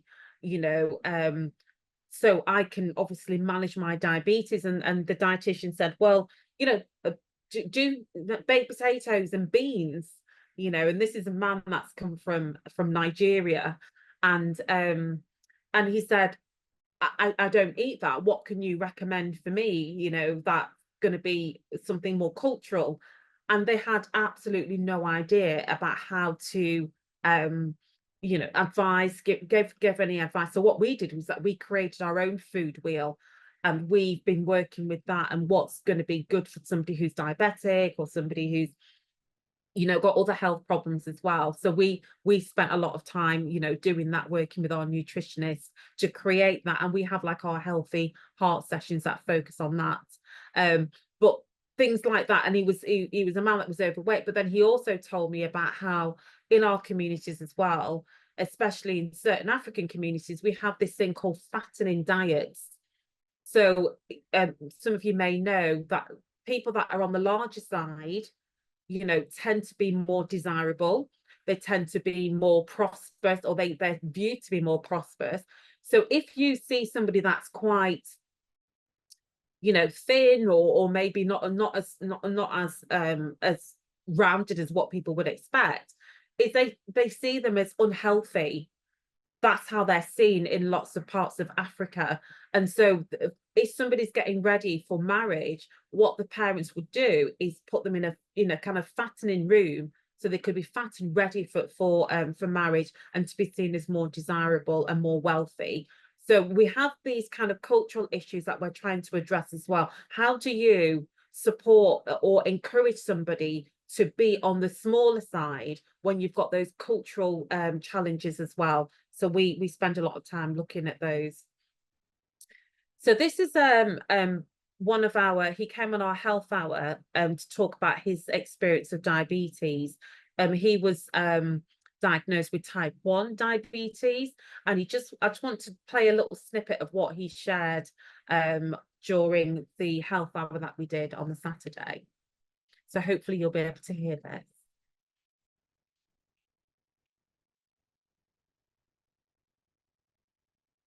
And just want to say a quick thank you to Khan to invite me to speak, and thank you to the event sponsors as well. So hi everyone, I'm Daniel. I have been living with type 1 diabetes for over 26 years. As mentioned, I was diagnosed when I was 10, so you can work out how old I am, and it's all in the genes. And so what I'm just going to talk about today is kind of my lived experience living with type 1 diabetes. So as I mentioned, I was diagnosed when I was 10. This was over the summer holidays, going from year 5 to year 6. And as Chiza mentioned in her presentation, that one of the T's was being thirsty. And so what I vividly remember is I was at my nan's and I was just drinking a lot of Ribena, but nobody in my family thought anything of it because it was the summer holidays, it was quite warm. And then what happened, from what I remember, is that I went to the cinema with my aunt and my cousins. I was ill that evening, and then my mum called the emergency GP and said, you need to take him to accident and emergency. Then I was later diagnosed with, I believe the doctor said diabetes, but it's obviously type 1 diabetes. And then from there, up until now, it's just been a really, I would say, up and down journey. So going back to school, primary school, the last year, year 6, was an adjustment. But where I really ran into challenges was when I was going into my teenage years and starting secondary school, and that all being new and different. And like many teenagers, you just want to fit in. But when you have a condition like type 1 diabetes or diabetes, you have something there that's with you all the time. And actually, your version of fitting in is going to be different to other people's because you have this chronic illness with you. Every step that you take, it's always there. And I really struggled with that. And I think partly it was the nature of what type 1 diabetes is, and it is a relentless condition. But also I think as well, this was back in the late 90s, and things have changed now, but culturally, I'm from a Caribbean background, but culturally, in general, I don't think us as Black people, we talk about health as much as we should. And so where you're dealing with a condition that we've already established today is very serious, but you're not talking about it, that as a young person builds up on you because you're dealing with everything that's going on, but you can't talk about it. And what that led to me doing, I think I was about 16 or 17, is I experienced something called diabetes distress and diabetes burnout, where the management of the condition was just too much for me. So I said to myself, oh, do you know what? I'm not going to test my levels, but I'll take insulin to stay alive. And that's what I need to do. And I can fit in, I can be like everyone else and do what everyone else does. And so that kind of that's how it was for a number of years. And that's quite a key part of my whole diabetes journey. And I'll get onto a bit later. I'll get onto that why. And so that's how I was managing it for a number of years. And 18, 19, 20, going out with my friends, drinking, having fun, like other people my age were doing. But at the same time, I still had the type 1 diabetes there. But it was at the back of my mind because I didn't want to manage it. I didn't want to accept that I was living with it. And then things changed when I got into my 20s. And that's where it kind of I realized how serious type 1 diabetes is. I reached a point of acceptance of living with the condition, but then also in the years in my 20s onwards, it really got to the point of I was diagnosed with chronic kidney disease in 2013, which is most likely a complication of type 1 diabetes. And I received a kidney transplant in 2018. I'm also living at the moment, living with diabetic retinopathy. So I've had multiple laser treatments in both eyes, and I've had, it's called vitrectomy surgery in my right eye, because I was having bleeds in that eye. And why that's so important is because those complications link back, I believe, to the times where I wasn't managing my type 1 diabetes as well as I could have been doing. And at that time, I was just doing the best that I was doing what I thought was best. But actually, what with particularly diabetes, and it's linked to what Chiza said, it's kind of the compound decisions that you make. So decisions you make today will affect you in the future. And for me, with the complications, that's a very, very important part, because I link back, again, look back and I was like, I could have managed my type 1 diabetes better. However, where I am now, I'm in a much better place. And to make this all relevant to our conversation, I'm currently using technology. So I've got an insulin pump. So I have sorry, I'm not sure if it's clear, but I've got an Omnipod insulin pump. So it's one of the patch pumps. And I should disclose that I'm also a Freestyle Libre ambassador. So I have a Freestyle Libre 2 that I use. And this technology has helped me to improve my diabetes management greatly. And I can't share enough how important it is for us as Black people living with diabetes to go out and to get the technology that we're entitled to. And what was key for me is I worked at a type 1 diabetes charity, and I'd never heard of the NICE guidelines. And I heard of these NICE guidelines when I first started working there in 2013. And it was like all of this information was hidden. And now I found this new information, and it's saying this is what you're entitled to. This is what you need to get. This is the qualifying criteria. And up to now, that criteria has changed. Myself and Chiza are on the NICE Guideline Update Committee. And if you are, I know this is aimed at younger people, but also if you are an adult living with type 1 diabetes, you're entitled to say the Freestyle Libre 2 or a CGM. And the only qualifying criteria is that you are living with type 1 diabetes. And this is so important because we can go into, and I know I did, you can go into conversations with a healthcare professional in those appointments, and there's a power dynamic at play. And I know I was educated, or not educated, but brought up in a way where you don't question the doctor. You don't fight for what you're entitled to. You just take what they're saying. But actually, this criteria is there. If we go out and educate ourselves and we go into these appointments and we have the criteria, then we have these conversations, then we get what we're entitled to. And if people say no, we go back again. Or there are organizations that can help. So for example, JDRF, there's a community engagement team, outreach team. If you've been told no, they can help you in terms of what you need to know to get access to this technology. And I can't talk about enough how we need to just educate ourselves and go and get what we're entitled to. And also another part of my journey is where I've spoken about type 1 diabetes, is that on paper, it's a very easy condition to manage. You take insulin, you manage your levels, it's okay. But it's not just physical, it's the mental and the emotional side too. And again, if we're in an environment where we can't talk about that, then that's not going to help us as individuals as well. And that's something to also bear in mind. And there is an online diabetes community out there. There are people out there to help and support. And I'm part of the diabetes online community. Admittedly, there aren't that many that you can see visually Black people in the community, but we are out there.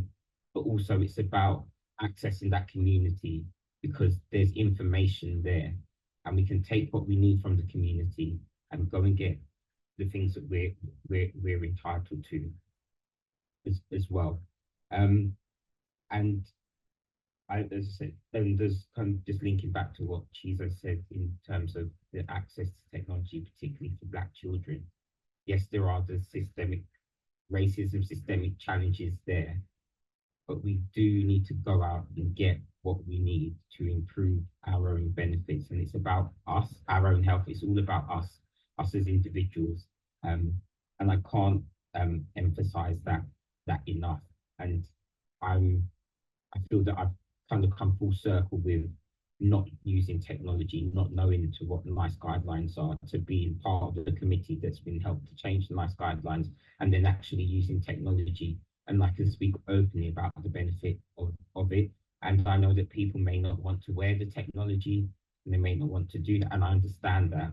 But my question to you would be, what is going to benefit you in the longer term?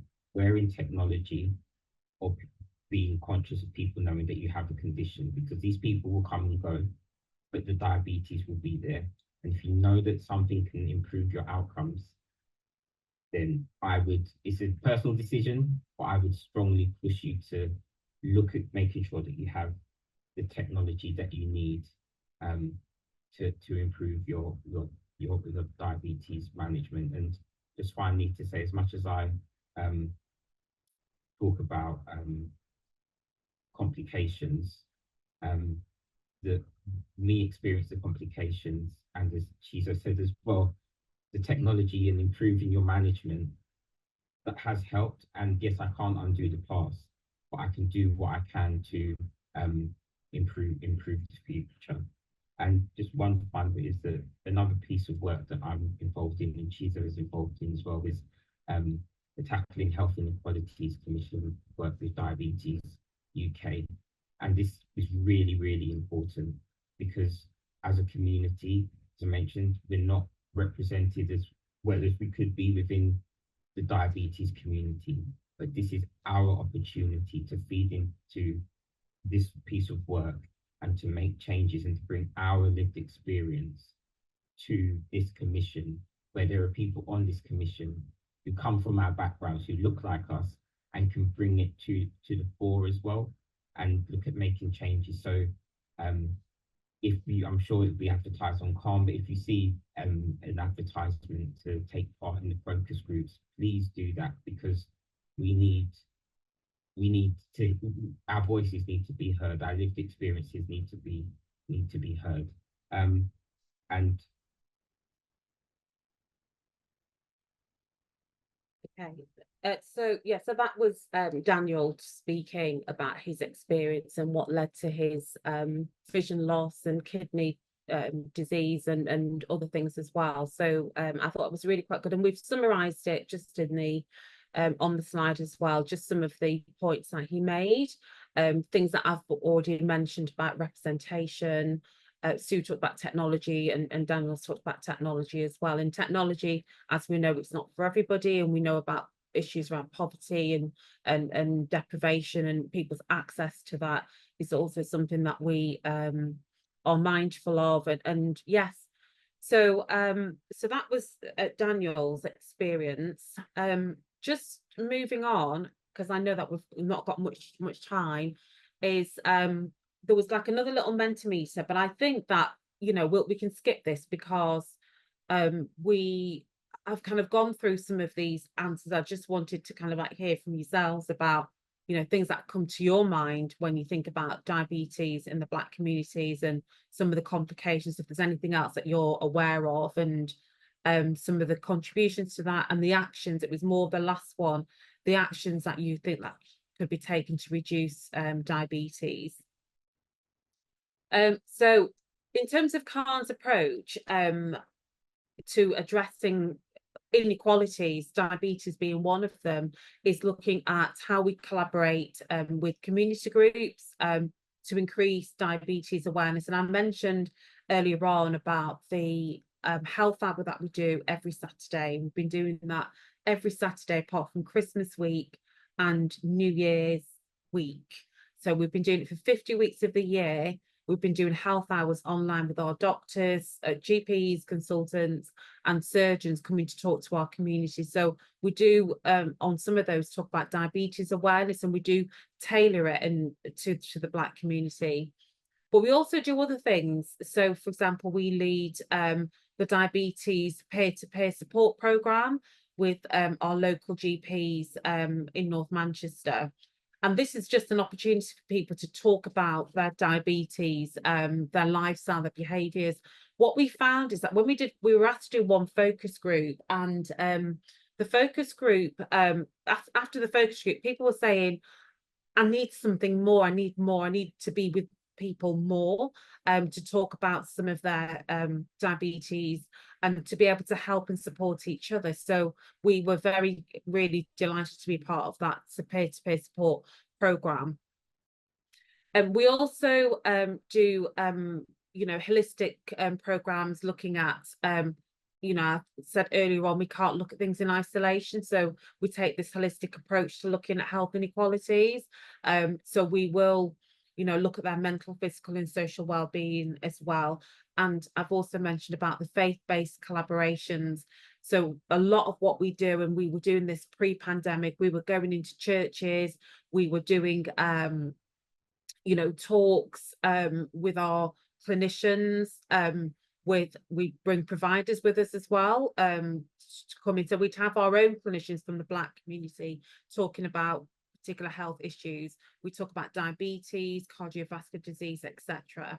And we promote this health literacy in those spaces, because we know that they're trusted spaces and people feel that they can ask questions, because people go into their space, and that's a space where people just feel free to be able to share and maximize on some of that health literacy as well. So in terms of the cultural sensitivity as well, one of the things that we were commissioned to do in 2020, we've been trying for many years to get this commission, is we provide what we call the Black Health Improvement Programme, BHIP for short. So pre-pandemic, and we often say COVID didn't teach Khan anything new. In fact, when we actually, before it was actually identified as a pandemic, one of the newsletters that we wrote and we sent out in the beginning of March, when we heard about about COVID, we sent it on our newsletter. It went out to thousands of people to say, if you're a Black individual, you're likely to be more at risk because of all of the comorbidities, the conditions that we have, the spaces that we work in, and we sent that out. So we knew about the risk to our community before it was actually revealed, and we saw that high number of mortality and morbidity. But we set up and did the Black Health Improvement Programme, which is a 1-hour programme initially, which we train primary care on some of the cultural issues within our community, so that we know primary care is a gatekeeper to healthcare services and to NHS services in particular. So what we want to do is to use the people at the gateway to be able to educate them about our cultural issues, some of the cultural challenges. So we do that for 1 hour. We do an accreditation program as well, where you can move from bronze to silver and gold and platinum.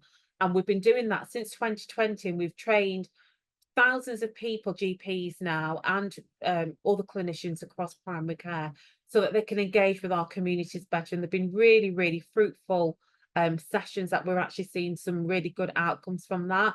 We also do that. We do that in Greater Manchester, but we also do it in Enfield as well, in London, because Khan started off in Greater Manchester, but we also cover the 32 boroughs of London as well.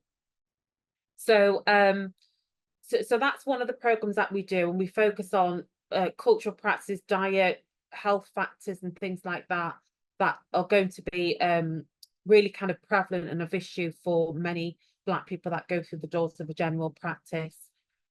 We've done a lot of work in terms of overcoming trust, looking at some of our collective community response meetings that we've been having, where we've encouraged our providers to come in and speak to our communities about various different things.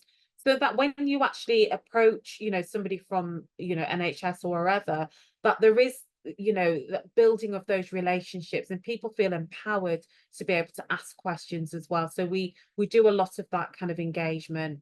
We do a lot of education and prevention programs. We do the Healthy Hearts programs, and that's on my next slide as well. But we do a lot of nutrition and physical activities, promoting those as well.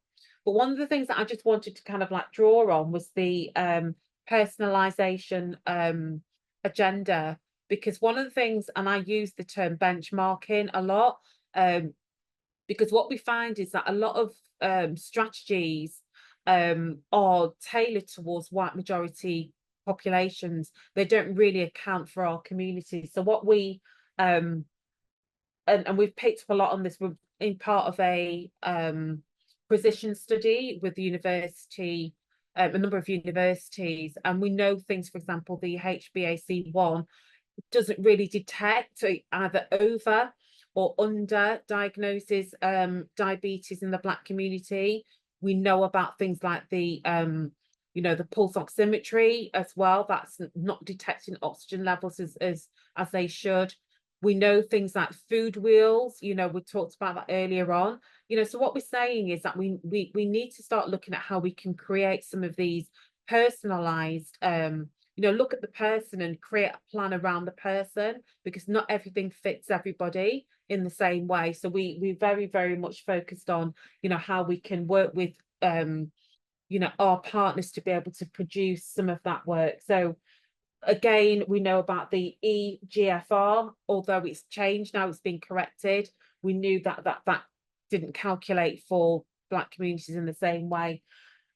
So just a number of things there that where we really want to emphasize, you know, how we should be personalizing care. And I don't think I really have time to do this. This was like a conversation between two people. The lady in red has type 2 diabetes, and she talks about, you know, how she came to be diagnosed just a couple of years ago, and how, you know, it was detected, and how her diet was not managed well, and also how she you know, talked about self-care and communication. But the slides, I think, are going to be sent to everybody, so you can actually have a look at those. And then this was our Healthy Hearts program, which we do. So every Tuesday we have nutritionists, dietitians that come on the call. We have our community, they talk about nutrition and the importance of, you know, nutrition if you've got diabetes or any other health conditions, and they tailor and target it to our community. And this is where we developed the food wheel that was culturally appropriate. Just some other lessons really there, and our manifesto. Again, we did you know, and this is going to be presented at our APPG on Black health, where we talk about some of the things that our communities, Black women separately, men, young people and children, talked about what they needed to see to improve their health outcomes, and the manifestos are all available on our website.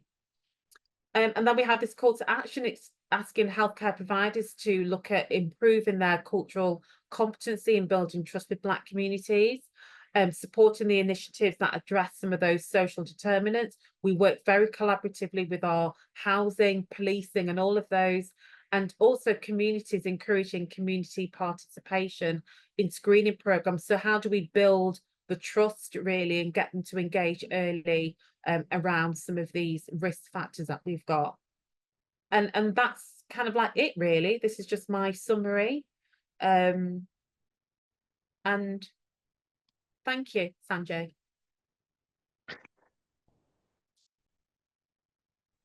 Thank you, Faye. And first, thanks for sharing your journey at the beginning as well, and also the insight. And we did have one question around community-based projects, etc. I think you've just addressed that with all the initiatives that you are doing, and I expect there's more to come. Have you got any plans to go? Obviously, Manchester, London, any other town cities that you're looking at as well?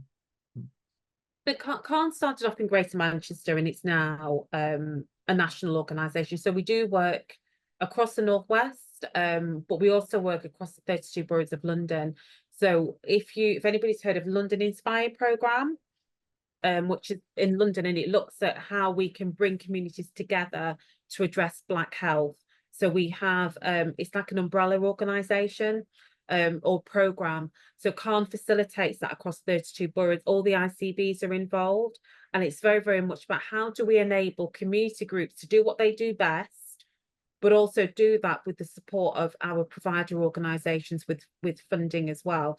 So we are in London, and we have lots of partnerships with universities and others right across the country. So yes, we are looking at how do we work with other community organisations as well. We do a lot of that, but also how do we make sure that some of these community initiatives that are working to engage people to, you know, manage their own health better, how do we ensure that those are models of good practice that we can share up and down the country? Yeah, thank you. There's a question that I think Sue would like to answer. Sue, you're there? Yeah, the question about hemoglobin problems. Yes. Afro-Caribbeans and people from sub-Saharan Africa often have sickle or sickle tray, which means HbA1c is unreliable. It's also unreliable in individuals with thalassemia and other hemoglobin problems. So you need to be aware of that if your HbA1c is not matching your blood glucose readings.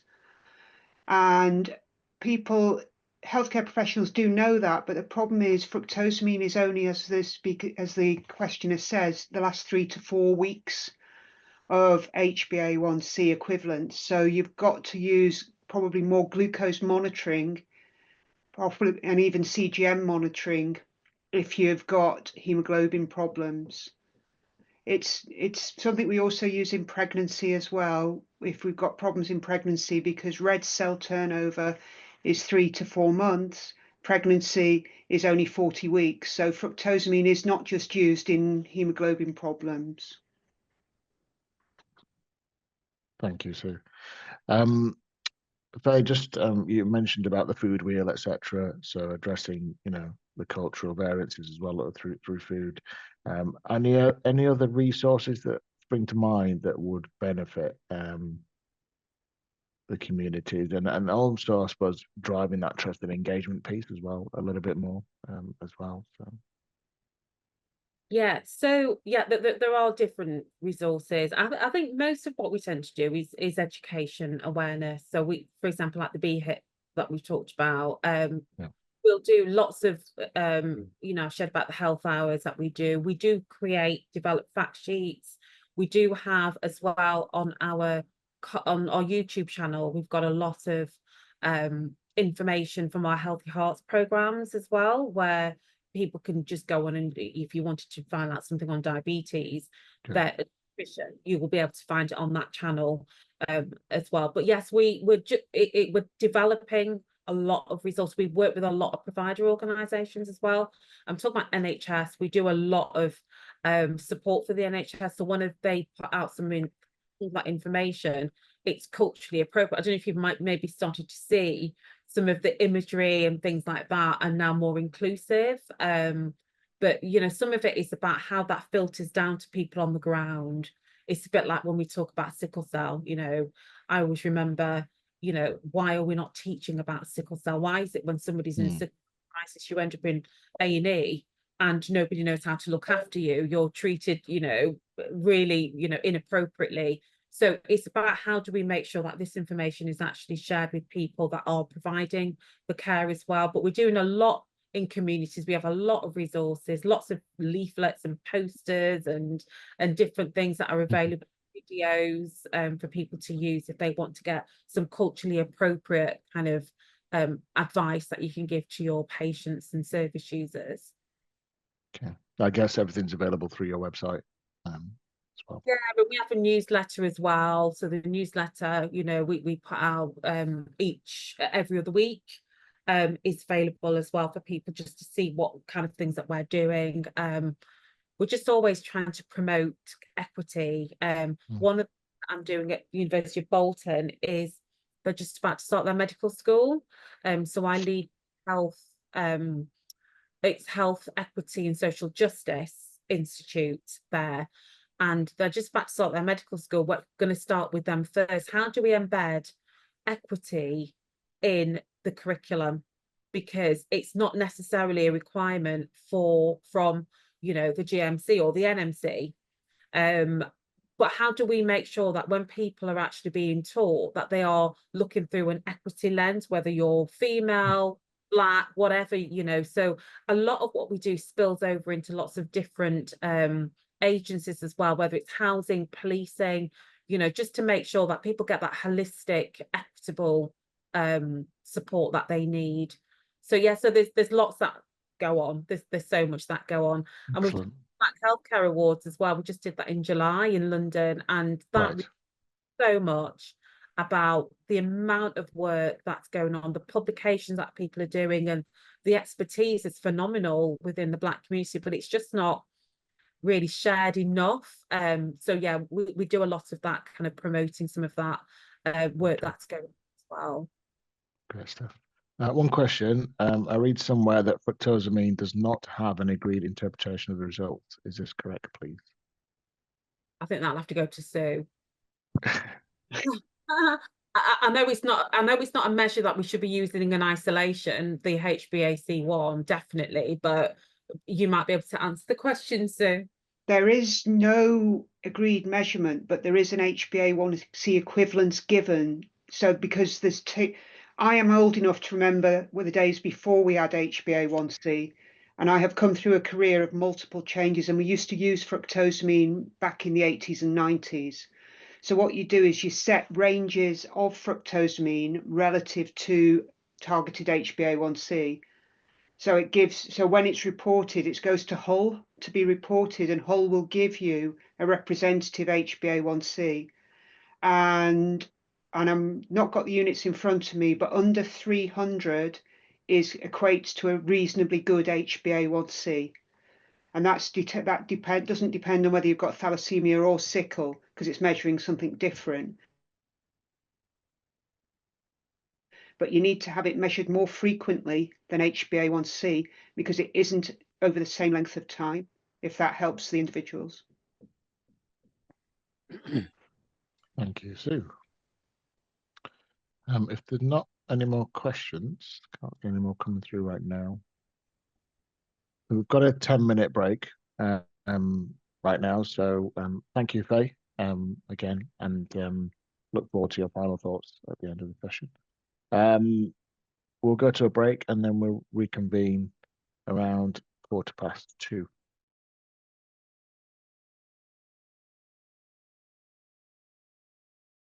So welcome back, everybody. I'm pleased to go to the third session now, and we've got Dr. Mayank Patel, who will present on stigma experienced by diabetes community. Mayank has worked as a consultant in diabetes and acute medicine at University of Southampton since 2008. He's a full-time clinician and is delivering inpatient care, diabetic foot clinics, diabetic renal clinics, and also leading on the insulin pump service. He's also an honorary senior clinical lecturer at the University of Southampton.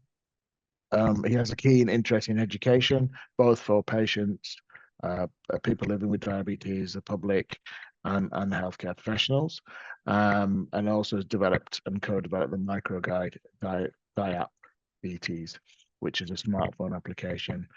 He also co-developed the Type 1 diabetes comic book series, which is available online, and also was very integral as a member of the COVID-19 inpatient diabetes response group as well, providing the necessary guidance at that time. So over to Mayank. Thank you. Thank you, Sanjay. Hi, everybody. I hope you can hear me and see me okay. So my brief was to talk to you about stigma experienced by diabetes communities, language matters, and more on that a little bit later. So you've heard a few words from me. I have no disclosures. You heard from Sanjay who I am. So I've been a consultant for a number of years now. And I think as following Sue and Faye's talks, the sort of healthcare landscape has changed considerably over the last few years, I would say, for various reasons. From a diabetes perspective, yes, of course, it's important to ensure anyone living with diabetes feels well supported and managed and cared for. And blood work and blood results are part of that, as Sue was alluding to, but they're not the absolute and only things that matter when assessing and helping and supporting people who live with diabetes. And my approach has certainly changed over the years. I think certainly since the start of the pandemic, the observations made locally and nationally, the data sets definitely told a new story of how to try and do things differently in supporting those living with diabetes. So what I will endeavour to do in my talk is to cover a few domains. I'll attempt to define what diabetes stigma actually means. I'll present some examples of stigma in diabetes. I'll talk about the consequences of stigma in diabetes, and finally end with some suggestions on how we can try and change perspectives of stigma in the context of diabetes. So let's start with the definition. I appreciate there are going to be various definitions of what stigma means, but before we do that, let's all have a think about these sorts of questions in the real world. I appreciate it's a very mixed audience of individuals living with diabetes, healthcare professionals and such like. But equally, I'm sure a lot of these things may be relevant to you and or those around you. You know, there's a desire, I hope, for most of us to feel liked and loved by those around us. Do we all really want to fit in and conform in the same sort of way? There are no right or wrong answers, by the way, to these questions. They're just to try and set the scene. Do we like being made to feel different? Do we like having societal value judgments put upon us? Or in truth, really, does none of what I've just suggested matter? Like I say, no right or wrong answers, all perhaps points for discussion and things to think about. So let's try and define what stigma actually means in the context of diabetes. There are various definitions, I'm sure, through my work and direct looking at this sort of thing. This is one definition I quite liked. It's quite concise. Essentially, think of stigma in diabetes as being a negative attitude or belief or behaviors directed against individuals, towards individuals who have diabetes, which often leads to discrimination, social exclusion, or internalized shame.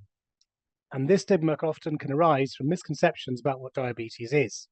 So to me, what's critical, I think, is that unity through diversity, embracing our differences and respecting our differences is really important if to have any chance of being able to live cohesively with kindness and understanding that we're all different with different healthcare needs, for example, with or without diabetes. And what's worrying is this survey was done by Abbott, was drawn upon by Abbott a few years ago, whereby there was a couple of studies done of about 1,500 people where living with diabetes, where about 73% reported experiencing stigma in some form or another. So significant issue to think about. Let's think of some examples of stigma. You may have some better ones than me. So these are based on observations directly, or my patients have told me, or what friends with diabetes have told me. So these are sort of things that get asked people living with diabetes. So it could be a question of, are they genuinely stigma? Is it just ignorance, or some combination of both? I'll leave you to decide. The sort of things people get asked with diabetes, is that the mild one? They're observed eating something sugary, and immediately they get challenged, should you be eating that?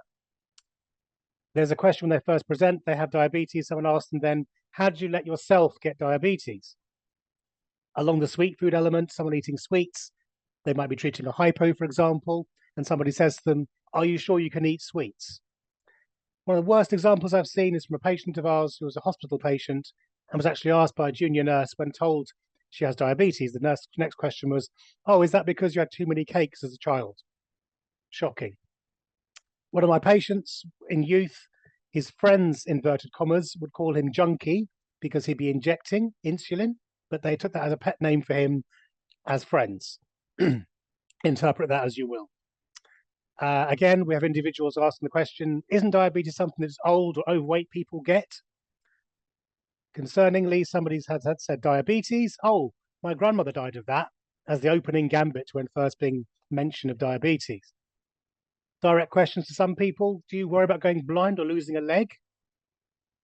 And is diabetes infectious? I'm sure there are countless other examples of sort of stigmatizing, I would say offensive comments and questions people have made, you know, to people living with diabetes. Like I say, it could be stigma, it could be ignorance, it could be just playing for laughs. It's hard to call, but either way, however these things are received by the person who has diabetes, I think you'll agree, they're quite upsetting in most contexts. Aside from the words, I've heard stories of people when they first announced they have diabetes, people next to them visibly back away as if it's an infectious disease and they can't be near them, which is again something terrible.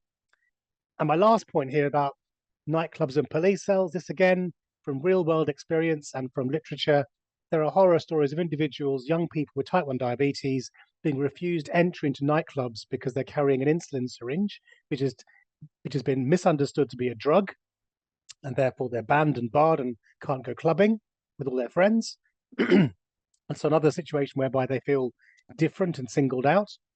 And police cells, again, some real horror stories of people having severe hypoglycemia, which, as those who don't know, severe hypoglycemia, low blood glucose, can make people feel, drowsy, muddled, slurred speech.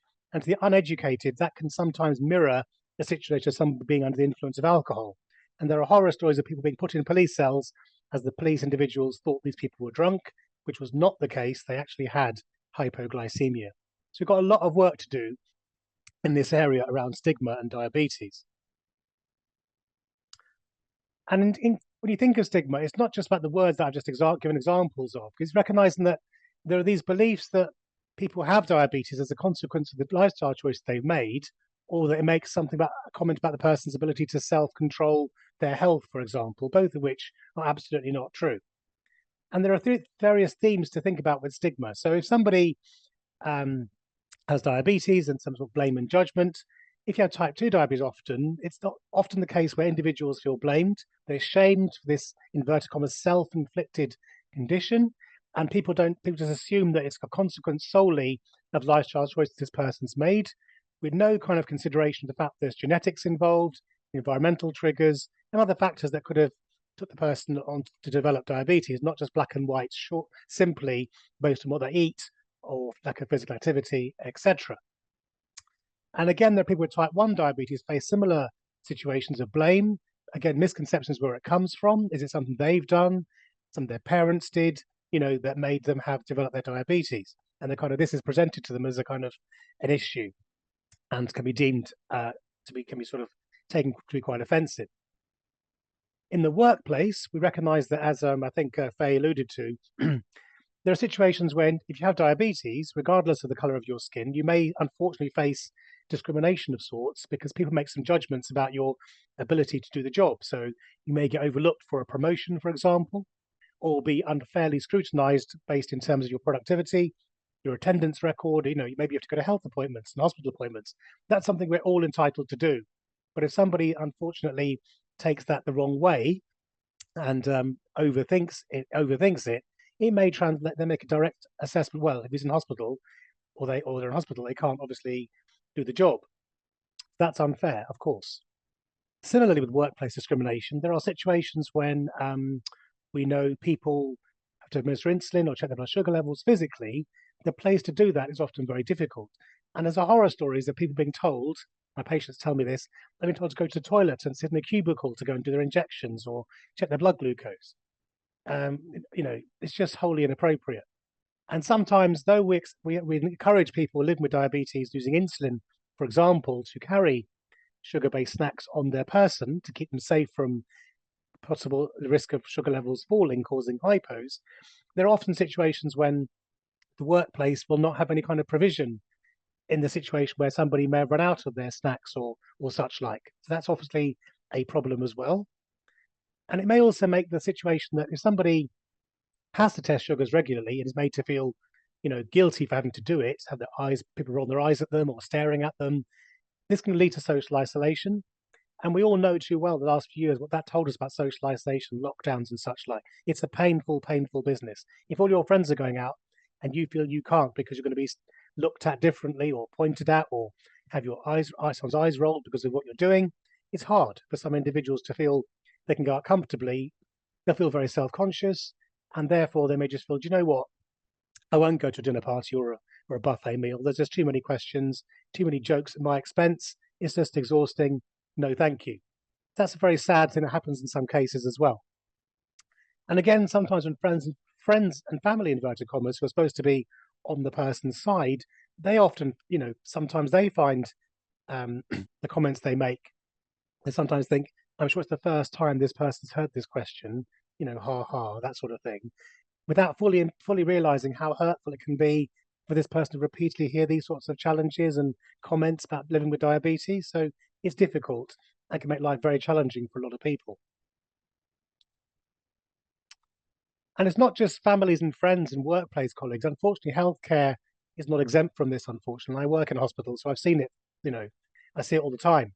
We see people referred to as diabetics, which really makes my skin crawl. I appreciate it's a personal choice, but personally, as Sue alluded to, I think person-centered healthcare is so important. People with diabetes, patients with diabetes, not diabetic people, diabetic patients. You know, I'm not the diabetic doctor, for example. I'm a doctor who looks after people with diabetes. There is a difference. You have to educate sometimes. It comes back to that.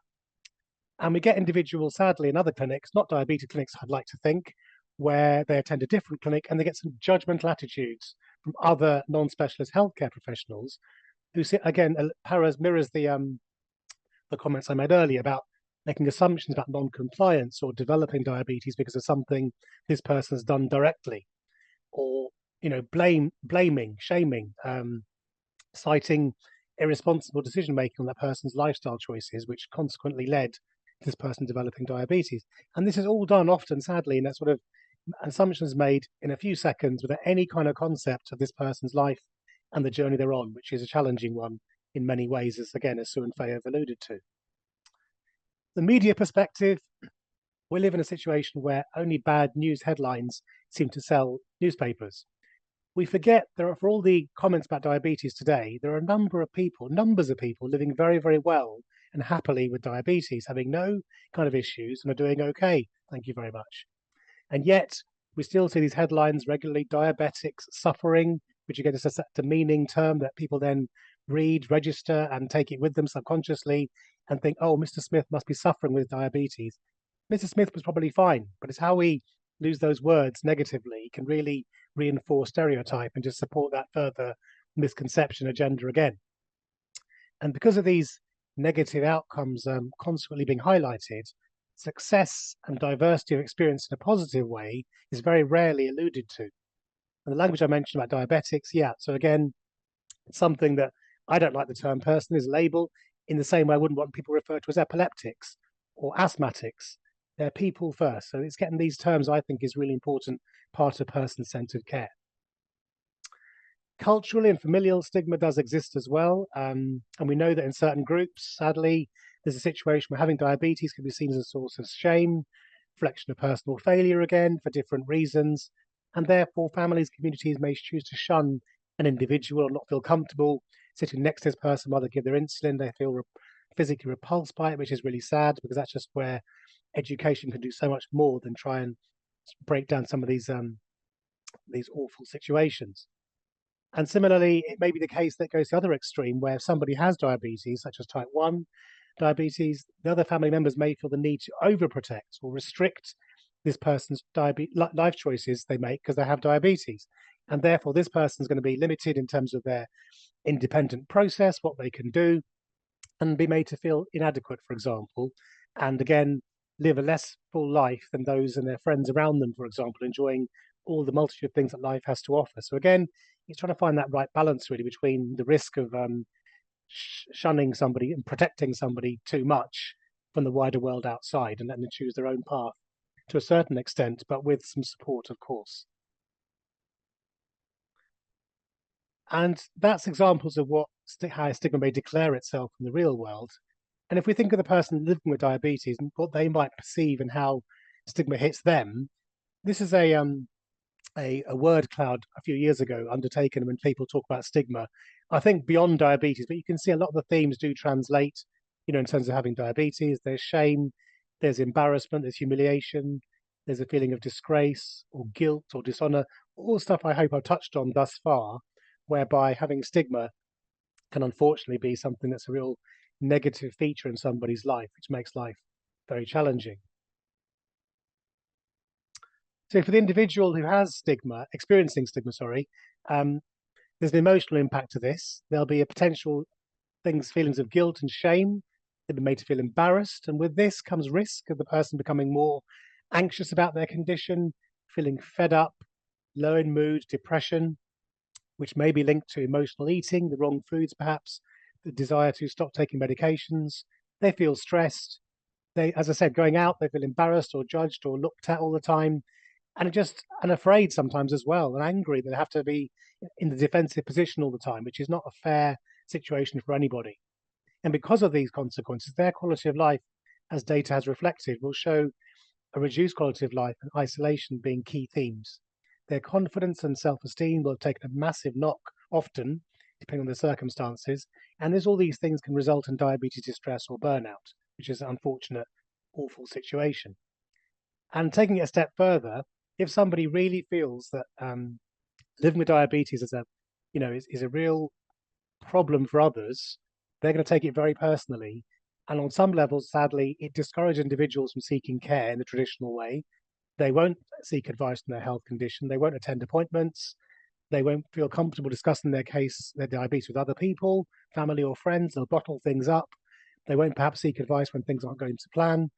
And this can negatively affect outcomes. So again, every week I see patients attending hospital as a consequence of having problems from diabetes, such as ketoacidosis, which is a situation of high sugars and acidic blood as a consequence of very high sugars not matched by their insulin dosing.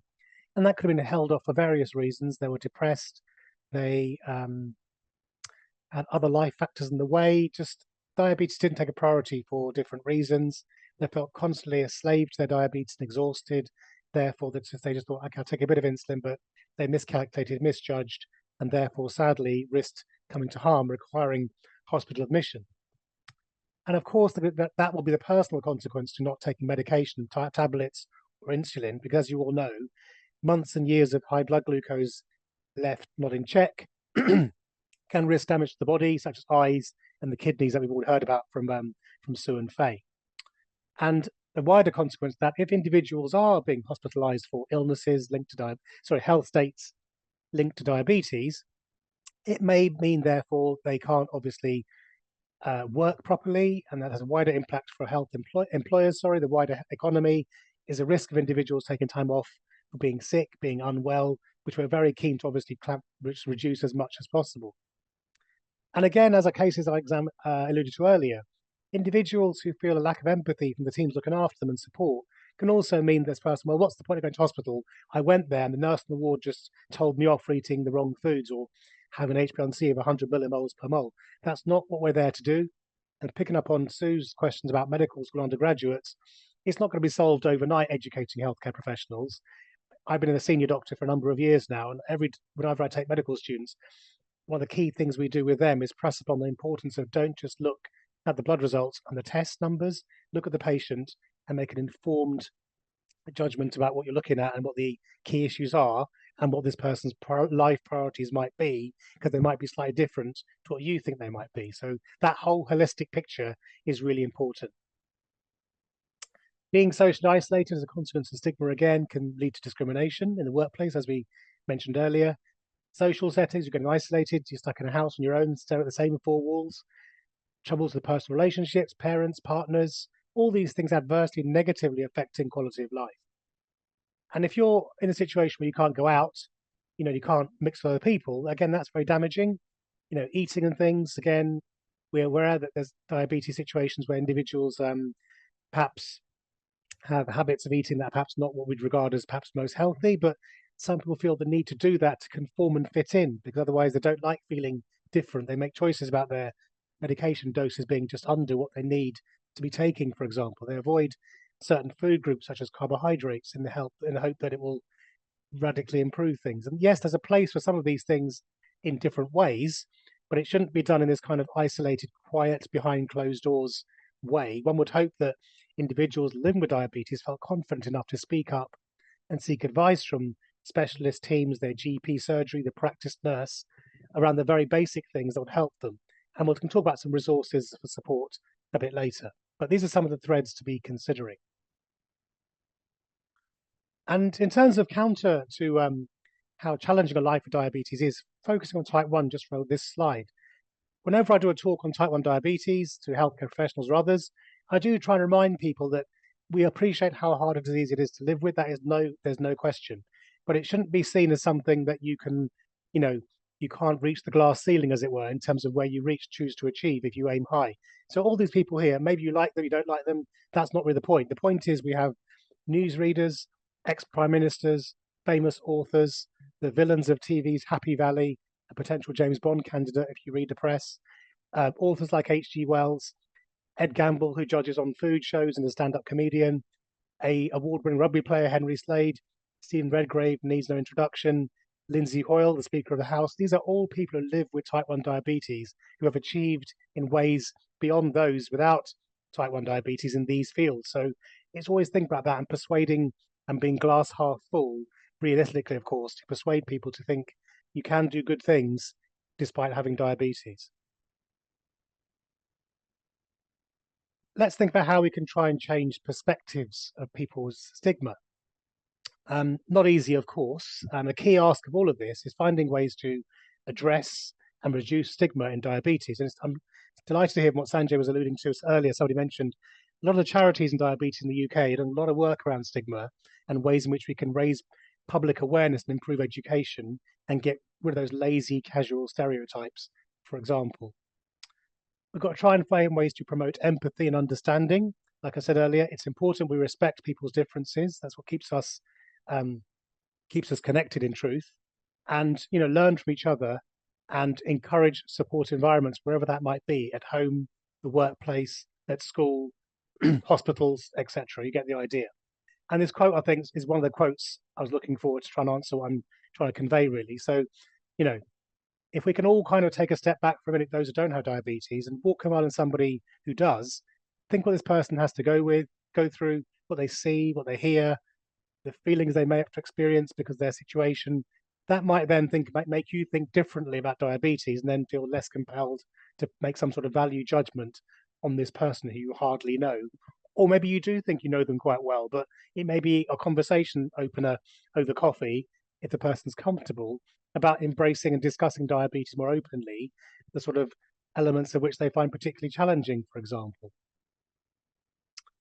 And part of that encourages conversation. There's a reason why I've chosen this slide, as you'll find out shortly.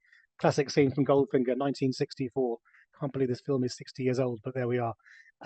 It's the importance of conversation, but conversation has to be two-way, and it has to be done in a way that makes sense, and obviously ideally doesn't cause offence. So I wasn't involved in this piece of work, but a few years ago, Professor Partha Carr and others collaborated with some individuals living with diabetes about creating a resource aimed squarely at healthcare professionals. It's worth a read for those HCPs on the call, and if you're not an HCP, have a read. It's called Language Matters. It's free to read online, and I believe it sits on the NHS England website. And what this does is not a script. It gives you a sort of sets the scene for whereby the wrong language can really cause harm, and it gives you an idea of the sort of turns of phrase to turn around certain questions to be less kind of accusatory and pointing, but more kind of open and inquiring sort of questions, if you like, a bit kinder, I think, that sort of thing. So again, when the medical students come to us in the diabetes ward rounds in Southampton, they are signposted this very early on and expected to understand the concept of this and not just make value judgments about somebody with diabetes because of how much they weigh, because they happen to have a leg missing, because they can't see, or because they have an HbA1c over 100. There could be lots of reasons why these things have happened, unfortunately, but just to make a value judgment from the first meeting is not how we'd be advocating this is done going forward. As I said earlier, a lot of the charities are trying to get messaged the same way across like this, whereby we all need to stand together and really be kinder, use less accusatory, offensive language, and try and really use the right words, open conversations without judgment, without fear of triggering or upsetting people to make bad choices later, for example. So my contribution to this theme was that, excuse me, as Sanjay mentioned, a piece of work I was involved in, and still involved in, was producing some online free type 1 diabetes comic books. I've been doing this since 2014. This issue went live in, from memory, 2020, 2021. It's free online. It's called, the actual issue is called Stigma. And we've essentially created a comic narrative story about type 1 diabetes and weaved in elements of stigma and language matters. So this might be something you may wish to read later on. But the idea for us with all these comic books is to try and promote wider understanding. They're aimed at people with diabetes, without diabetes, and healthcare professionals as well. Idea being that by reading this, you kind of hopefully understand what's involved in type 1 diabetes, and it gives you a fresh perspective on what you might think about it already and building your knowledge. And what's been lovely about this is that the website it sits on, revolvecomics.com, they have a means of where readers can post comments after they've read it, or, whatever they want to say. I've not looked recently, I'll be honest, but I recall some of the early comments being around the lines of at last, a resource I can show my friends. This comes from children, this comes from adults, this comes from healthcare commissioners, this comes from grandparents. So it's lovely to see. Thank you for producing this resource. It's made it much more easy for me to explain to my grandson what's happening in his body, to his brother, to his younger brother, how parents are going to children, what's going on. It's just framing education differently in a way that's, as I say, without judgment, hopefully visually appealing.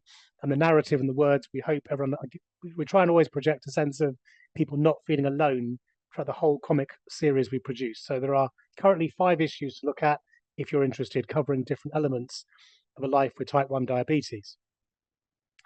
So to try and change mindsets, doing it at scale is the great challenge of this, because obviously, yes, you could write an article in a newspaper, you could write a magazine piece, sort of thing not everybody's going to read. But if you can try and scatter the anti-stigma messages in different places, it may be a way of winning people over some hearts and minds. So here I'm just examples of where I've seen diabetes depicted in movies and on TV, some ways better than others. So, for example, Steel Magnolias is an 80s movie where Julia Roberts' character had type 1 diabetes.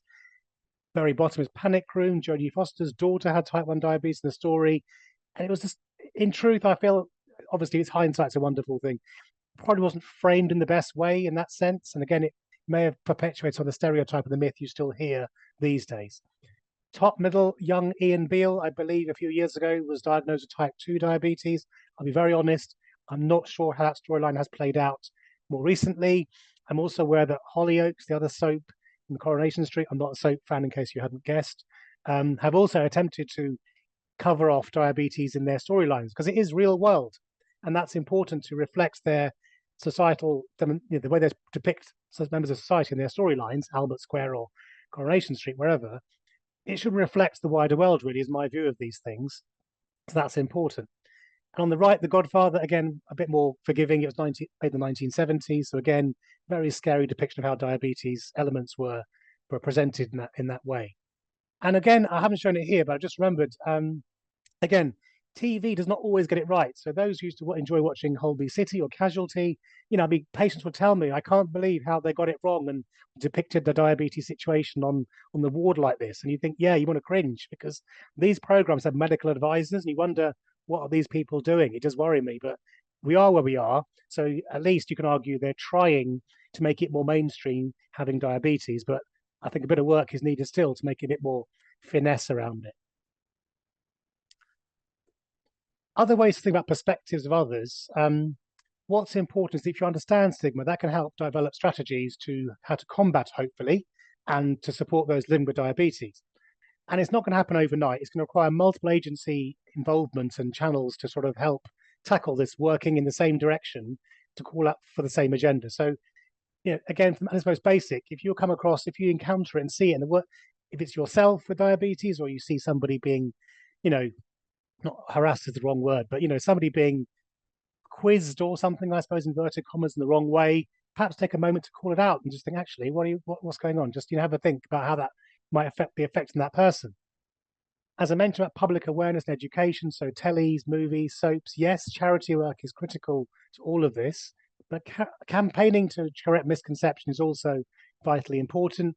And it's critical the outcomes of these campaigns and the need for these gets put in places where others will see it, not just within the diabetes community itself, for example. Media have a role, of course, in spreading accurate comments and labeling and making appropriate references to things. And I know that charities work very hard with the media to make sure that the messaging is right, because it can lead to error and harm and blame sometimes again. From an employer perspective, again, if you're somebody who works with people with diabetes, are there means somebody can give insulin in peace at the workplace in a safe space that's appropriate, not just in the toilet, for example? I've heard stories of people being told to go away from their desk while they're jabbing, which is awful. In the way that breastfeeding suddenly become much more acceptable, it should always been acceptable, but it's only the last few years been a real open push on this to make it okay to breastfeed in public spaces, for example. From a healthcare professional trainee perspective, as Sue was alluding to, yeah, we have trainee specialists in our teams as well as a hospital consultant. So I always make sure they're aware of the need to really be more holistic, think of the words they use in clinics, and again, not just be trained in the ways of blood results need to be between levels X, Y, and Z, but just think actually, yes, that is important, but look at the person first and make your comment and suggestions tailored to this person's situation, for example, and think about your own personal biases around that, and those things do matter. And again, trying to focus on person-centered communication does matter. So language matters, I mentioned already, but where appropriate, you think it's obvious, but it's not always. Junior doctors learn about empathy, how to have a proper consultation that's not going to be too going to create friction or tension because you're going to focus squarely on the blood results that aren't quite where they should be, for example. Explore the reasons why things are challenging, work in partnerships. The days of doctors and nurses dictating as parents to the children patients is long gone. It's about partnership working, it's about shared decision making and explaining people why certain decisions you make recommendations, but make an understanding of what this person's situation is and why your simple black and white recommendation might not sit culturally or for other reasons precisely where you'd like it to be. It's not a question of, I get referrals. If only this person just took their insulin, it'll be fine. It's a really sort of throwaway comment, which is inappropriate because it's never as black and white as that. There's always other threads and themes to always be considering, be it culture, be it intellect, be it learning difficulties, etc. You get the idea. There's definitely ways to think about how can I be much more bespoke for this person's situation in front of me that I can't use for an approach for everybody else. It's about remembering that these individuals often will come to clinic knowing that their HbA1c is north of where it should be. And you talk to some patients, they go on then, doctor, tell me off, give it to me straight. They're expecting to be told off, which is a terrible, terrible, sad opening consultation, way to open a consultation. So as Sue alluded to, going outside, working the patient in, sit them down, put them at ease. They probably waited months to see you. So really make those few minutes of your consultation feel important and valued, like this person's the only person in the room. So they really feel listened to. They have a chance to ask questions, and why certain things you say, they feel comfortable saying, well, that's a lovely idea, doctor or a nurse, but I can't do that. And don't say, what do you mean you can't do it? To really try and kindly understand what the reason might be. And you'll both emerge as better people from the room, I'm sure. And again, if appropriate, local to where you live, if people are really struggling, hopefully you can signpost to various counselling or mental health resource that's going to work for that particular person, for example. And always, as I mentioned with the comic books, we do our level best to remind people with diabetes they're not alone. They're not alone. And the importance of advocacy is important. The need to be kind to self also does matter. And I alluded to the advocacy organisations and support groups, some of them. Of course, there are great charities globally in the UK as well. The DRWF, of course, the ADA America, the JDRF, Breakthrough Type 1 Diabetes and Diabetes UK, to name but a few. They're really working hard to fight stigma on the behalf of those living with diabetes. If you live with diabetes, it can be exhausting to have this, me suggesting this, but if you're able to kind of find it in yourself to challenge others politely, signpost them to different resources that may help them understand better, and explain to them what hypoglycemia means. We encourage people with diabetes to tell others in the workplace or at work, college and schools, that they have diabetes. Because obviously, if they get ill and we haven't told anybody, it's going to be really hard for anybody else to understand what may have happened. So wearable technology, alarms, alerts, explain to other people around you why these things are important is really actively encouraged. And I was delighted to hear that there is more work going on at school level, because obviously school children can feel really stigmatized, because they're going to be different to their classmates. And it's making sure that what's been lovely is that I've heard stories from around the country of some schools have assemblies about diabetes to really understand, help other children understand what's going on, about what it means, why they may not necessarily choose to single out the child, but they just, as a concept, this today is Diabetes Awareness Day, or whatever it might be. It's lovely they've taken the time to put into their schedule to try and do that, to embrace a culture of understanding and people not feeling totally isolated. Socially, again, finding ways to make people do things that works for them socially and gives them, you know, comfort, and they're comfortable.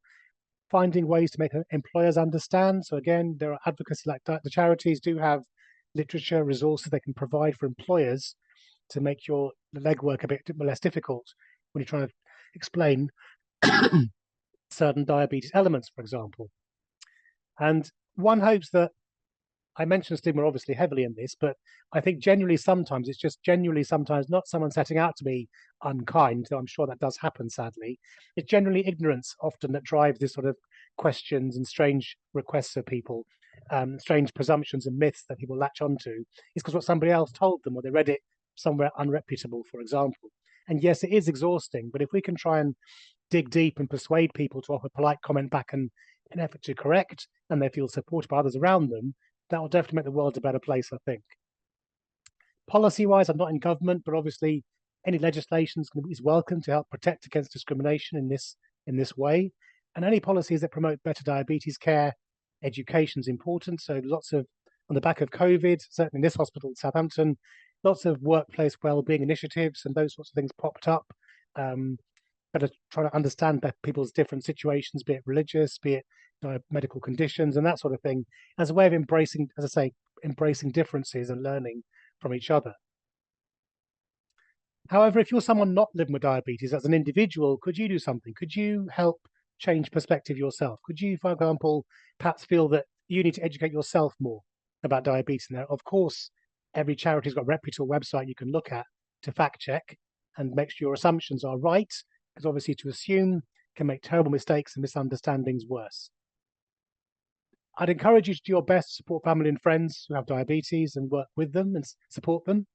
Again, if you see this happening, please don't be complicit. Try and silent. Try and speak up and call it out. Not a kind of superhero step in front of the person sort of way, but just be polite and be that good person who's just going to be got this person's back as needed. Think about the jokes and those comments in inverted commas. These people have heard these things with diabetes a gazillion times, I'm sure. So just think about, you know, challenging those sorts of behaviors. The food shaming thing, again, it's finding a way to make that work, because there's no such thing as one diabetes diet. The mantra is healthy eating, and occasional sweet treats, who knew, are permitted for everybody with or without diabetes. So those sorts of education pieces are important. And everyone's diabetes is very different. We know this, including the drugs they take, the doses they take, how often they take insulin. One thing will not be exactly the same for two people next to each other. There'll be elements of difference, 100%. And again, we're not asking you to patronize or sympathize, but just understand. Be that good person who can understand and get it, and you know, empathize with the stuff this person's carrying and juggling. Can do wonders for some people's physical and mental well-being. It might be that you're called upon to participate in some awareness campaigns in the office, in the workplace, schools, etc. Lend your support willingly. I often help out the education events for different charity groups, which I love doing because I get to mix with all sorts of wonderful people with and without diabetes, and I always take new stuff home myself and learn different things every time. So volunteer with organizations is also a really good way of trying to do that as well, to broaden your personal horizons around diabetes. So to conclude, diabetes is a stigma, is a significant issue. There still is a lot to be done. There's no one fix, very sadly. There are lots of resources you can look at in ways of starting out on your anti-stigma journey, if you like. And if we can try and be agents for change, or try and be this sort of hero types without capes, to make things better for everybody is a real positive thing to try and squarely aim for. So thank you for listening, and I'll very happily take any questions. Thank you. Thank you, Mike. Who would have thought 6 letters of stigma have so much impact on health of a person living with diabetes, and just some of the work that we've done at DRWS through the speaking to the members of the community and listening to their experiences as well. Almost at a very early age, you know, through schools, etc., and the experiences right from diagnosis that people living with diabetes have to cope with. As well as managing their diabetes on a daily basis, is just stark. And just to echo sort of the thread that we've had today, it's not just about the numbers, it's about so many other factors that everybody has to live with on a daily basis. Just a question sort of on the back of that, in terms of how how early does it start? You know, what do you see as the key points sort of in terms of what type of education? You mentioned language matters as well. How is that being implemented? Have you got any experience of that you could share with the audience? Sure. So I guess I'm an adult doctor, by the way, not paediatrics. So I guess children's teams, I'm sure, are doing great work to support children with diabetes. Of course they are. But I think there's a really good resource called DigiBeat. I'm sure you've heard of it, Sanjay, where they're doing videos and education for schools as well. So I think if you've got children at school, I think that's a really good place to get young people on side with embracing what diabetes is from that perspective. If you're diagnosed later in life, it's a bit more difficult because obviously there's no one natural place where it's going to sit. I guess it's encouraging people to be open, like as I mentioned, to be comfortable in to employers, for example, about raising it. I know some employees have done a little lunchtime talk about it, for example, just to sort of help educate their co-workers as a thing to do, for example. Language matters for me conceptually is great. I champion it personally, like I said, locally, but how that's embedded elsewhere is hard to say. I mean, I'd love it personally if every medical school curriculum had it there for undergraduate medical and nursing students. Any healthcare work, pharmacists, dietitians, everybody should be given that document personally, I feel, as undergraduates, but don't have that influence, very sadly. But we do our best locally to land that as early as possible. Junior doctors, when they start work in Southampton, they're always told by me, when I do their teaching lectures, they need to be thinking in these ways about language matters. So that's how I do it locally. The challenge, Sanjay, is the scale of this is very hard, and there's not one forum to do it. It's going to be multiple threads in workplaces, schools, hospitals. Yeah, it's going to be multi ways in, I think. Basically, everybody's responsibility, right? I think so. Yeah. I think yes, beyond diabetes, any health condition, if someone's has to wear an oxygen mask, whatever, and use inhalers, that's a talking point. Let's try and get that conversation going positively, wherever you might be. Using a walking stick, wearing dark glasses. There's going to be something, isn't there, that people are going to feel a little bit different about, but shouldn't be made to feel different. It's about encouraging people to make kind, inquisitive conversations in a good way. Please do feel free to pop your questions into the question and answer box. Can I bring Sue and Faye back into the discussion, please? Sue, would you like to add to Manik's presentation your thoughts, please? I think Manik summed it up beautifully, that those of us who are diabetes healthcare professionals don't always get it right, but we probably get it right more times than others, because diabetes is one of those conditions that never goes away, and we build up a big rapport with our patients. But I think one of the disappointing things I find is that there seems to be more stigma in the primary healthcare, and that's probably feeling that there's not enough time to address this. I know Manik and I have talked about timing your consultation. It's about your communication skills. Would you like to elaborate on that, Manik? Yeah, so we're all time poor, so of course, and primary care is particularly time poor, absolutely. So I think it just before that person comes in the room, it's just as you say, just try and set the scene kindly rather than just launching straight into your H1C is 100, eat some more pills, take some more pills, lose some weight. You see this literally hear these horror stories of finger pointing, which is terrifying. So, but given that Sue, that most people with diabetes, certainly around here, sit in primary care setting rather than specialist clinics, that's another challenge for us. And we offer to educate sometimes, but the offers are not picked up. That's another challenge we have, is we do offer to go out and educate, but everyone's busy under pressure, and therefore reaching to educate about what makes a good consultation. It's something I'd love to do more of, but if I'm not invited to do it, it makes it more difficult. And one thing, so I will say, there was a horrifying situation a while ago where some surgeries sent a text message to patients who were diagnosed. I mean, that's a terrible way to be diagnosed.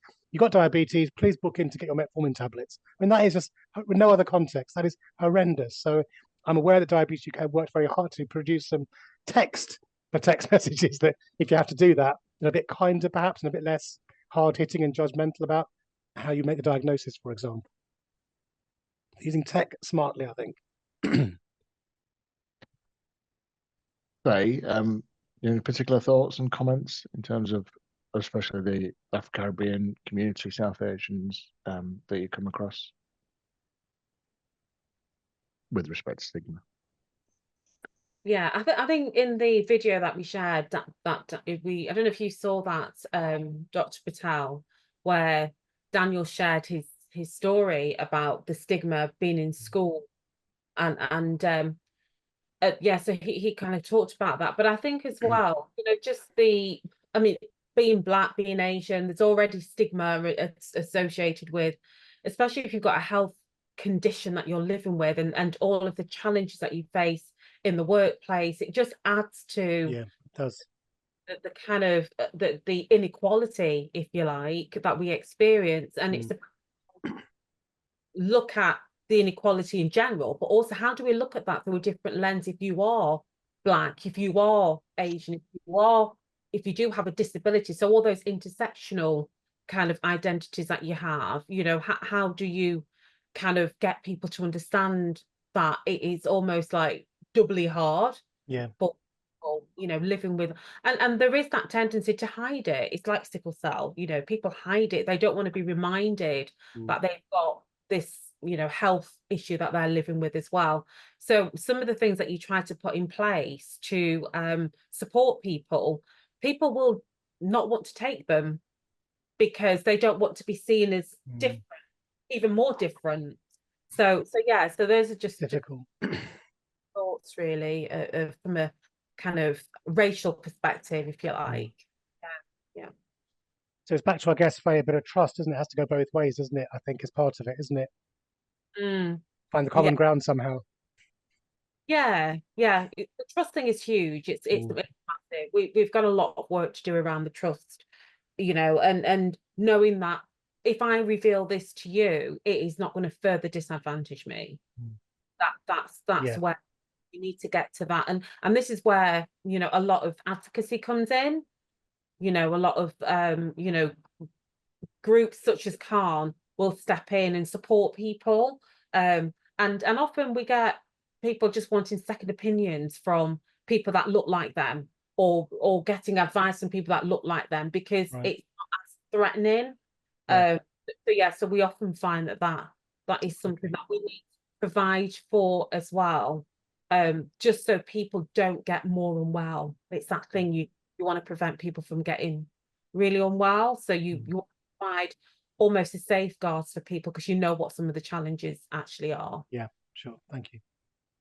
I have a question here. Thank you for all the excellent presentations. Do you think there should be a move to include things like anti-racism, education, stigma, health injustice in medical education curriculum as part of STR training? There already is, as part of undergraduate training. It's embedded from day one. It's just you can't change people's attitudes and perceptions with one lecture. No. It's something that people do education, they get taught, but it's how we monitor their learning afterwards. We all have to do equality and diversity training, but it's actually living experience of people with these different diverse beliefs and cultures. Is you've got to reflect on it, and by being a reflective practitioner, that's probably the only way. But I don't know how you monitor it. It's difficult, isn't it? Yeah, no, you're right. It sits in there. It's like nursing. It sits in there. You get a 1 hour lecture on it, and that's it. But what we're trying to do is to look at how do we embed that in throughout all the training. There was one organisation in Canada that have managed to get it into the medical curriculum where they're actually examined on it at the end. You cannot move on unless you actually pass, you know, and you've reflected and you've got all of that, you know, is part of your practice. I think the other thing as well is what we do again at Khan is we have the learning environment. So we have student nurses, social workers and people coming out to actually practice in the community. It's actually one of their placement areas. So they get to see the lived experience in action, you know, and practice accordingly. So you've got to have exposures like that. The EDI training, which is 1 hour long, that you get in the NHS, doesn't do anything at all. And again, we always look at how do we make sure it's built into that everyday practice reflections. How do you have a, you know, a kind of, when you have your time with your nurses, so you've just done a handover and you're all sitting down in the, how do you use somebody's case study to help everybody else to learn from that? So you keep projecting these things in. So eventually it's like, I can't actually do my job without thinking differently. So you've got to keep on it. And that's what we keep advocating for. Those were not to use time as an excuse, as just time. My Yankee said everybody's time poor, but we can't use time as an excuse, can we? Really, in terms of implementing things, and there's so many initiatives. You know, we've just seen lots today, just within this couple of hours, and it's actually implementing them, bringing them front of mind, really, to ensure that change happens. And you know, everything starts small and grows, and you've demonstrated that excellently with Manchester, London, and all the other cities that you've got planned coming forward with your initiatives as well. Yeah, so I think go on, sorry. Yeah. I don't know if anybody's been involved in Call 20 +5, the NHS. Oh, yeah. Yeah, No, I haven't, but I know about it. Yeah. +5 includes diabetes, but also, well, particularly with young people and children. But it looks at the most 20% deprived communities, which often includes people, obviously deprivation, and people from ethnic minorities. But there's an opportunity there to work with, for example, primary care networks, to work with communities to develop pathways that people will use, people will engage with early on. So if you've got people that are not engaged in, say, in diabetes screening or medications and things, how do you then work with your communities from a PCN perspective to say, well, what's going to work? What does that pathway, what should that look like? And Call 20 is really good for, you know, in terms of a national initiative to create those opportunities for people with lived experiences to actually be involved in the co-design of services. So yes, there's some good initiatives around currently. Okay. And is that through? It's obviously it's an NHS England initiative. Has been mandated right through the ICBs and right down to PCN, I suppose. Yes, it is. It's an NHS England initiative. So Bola Oluwabi is you know, it's under her brief, and there've been Core 20 plus interventions right across the country, and people are doing it all differently. But you get people that you can work with lived experiences, and it's that thing about we that have got the living with whatever we're living with, we can be the solution to the problem. You know, if you're not being engaged, or there's a language issue, or there is, you know, we're the ones to tell you so you can do something about that. So yes, it's a national thing, and I'm hoping that it does stay, because something like hypertension, where I keep saying, why are we just checking for things like, you know, the health checks at 40, when we know Black people will get diabetes or get high blood pressure way before 40?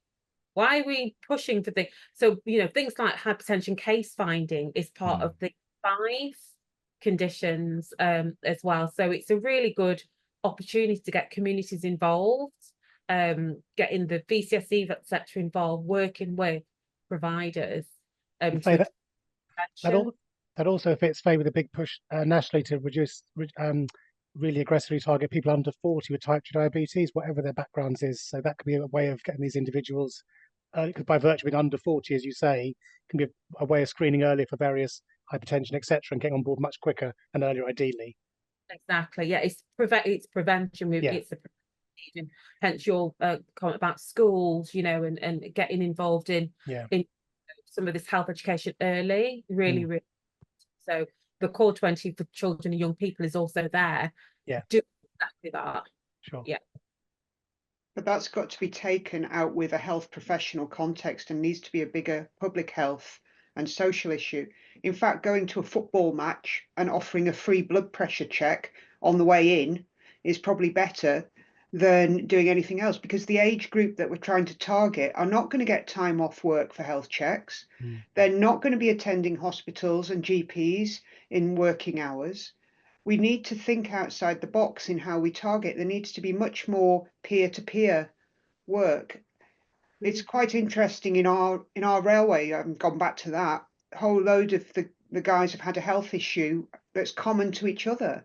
They've talked through it, and they've all gone and get checked out for it. And 2 of them have got that health issue that they didn't know they had. So we need to be encouraging much more talking. Social media can be pretty bad for some things, but it can be harnessed for the good.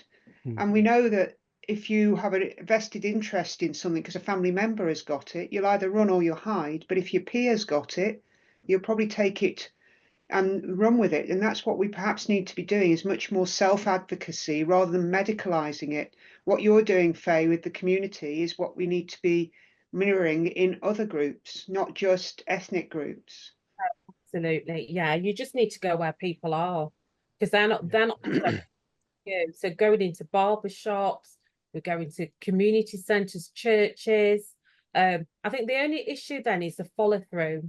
If you find there's something wrong. So we've detected so much hypertension, and some people, you're thinking, oh my God, you need to get some blue lights because it's high. But then they try to get a GP appointment and then they have to wait weeks. So the system needs to be a lot more joined up to deal with things before something worse actually happens. But yeah, the actual engaging people where they are is what we all need to be doing. That's a real community-based approach that we should take away from the medical model. Then sometimes, Faye, if you can signpost somebody, let's say, for example, you can signpost somebody to a trusted resource on managing things you can do to lower your blood pressure, for example, at home, and then Boots and the chemist on the high street has got a blood pressure machine, they can wander in and have that done without seeing a doctor. Things like that is how we find that make it work at scale when you can't get to see a GP. But I take your point, you're right. There's a question or comment about do we talk to people more aggressively about their risk of complications? I mean, from my perspective, I would say no, because I'm not for a minute saying all the work we're doing is to sugarcoat, no pun intended, and lay it lightly. But if you go in heavy-handed, say, if you don't do this, you're going to lose your legs or go blind. I know that's not going to work. It'll just push people away. That's my fear, whoever posed the question. So I know where they're coming from, the veiled threat of risk and complications, but I just feel it's going to scare people and they'll just disappear. That's my worry. There's another problem that 50% of people with type 2 diabetes present with complications. That's true. Yeah. Whereas type 1, by and large, unless they're an unusual presentation, have no complications. So they have a 5 to 15-year window where they may not get complications. So they are two different conditions, and you can't have a one-size-fits-all. But simple measures like, if you've been found in a community screening program to have hypertension, cut down on that salt. That doesn't involve culture. There's a lot of salt used in Afro-Caribbean cooking. There's a lot of salt used in Indian cooking and all the other areas. And we love fish and chips. Let's just not put salt on your chips. These are all simple win measures, but we don't see that being advocated on the public health messages about salt even. Yeah, stress is the big one. Sometimes it's hard to manage it though, isn't it? I think I always used to tell my mum and dad about salt. Don't put that on the table. I used to hide it, take it off the table. Even when people are managing their salt intake, the risk is still high for hypertension.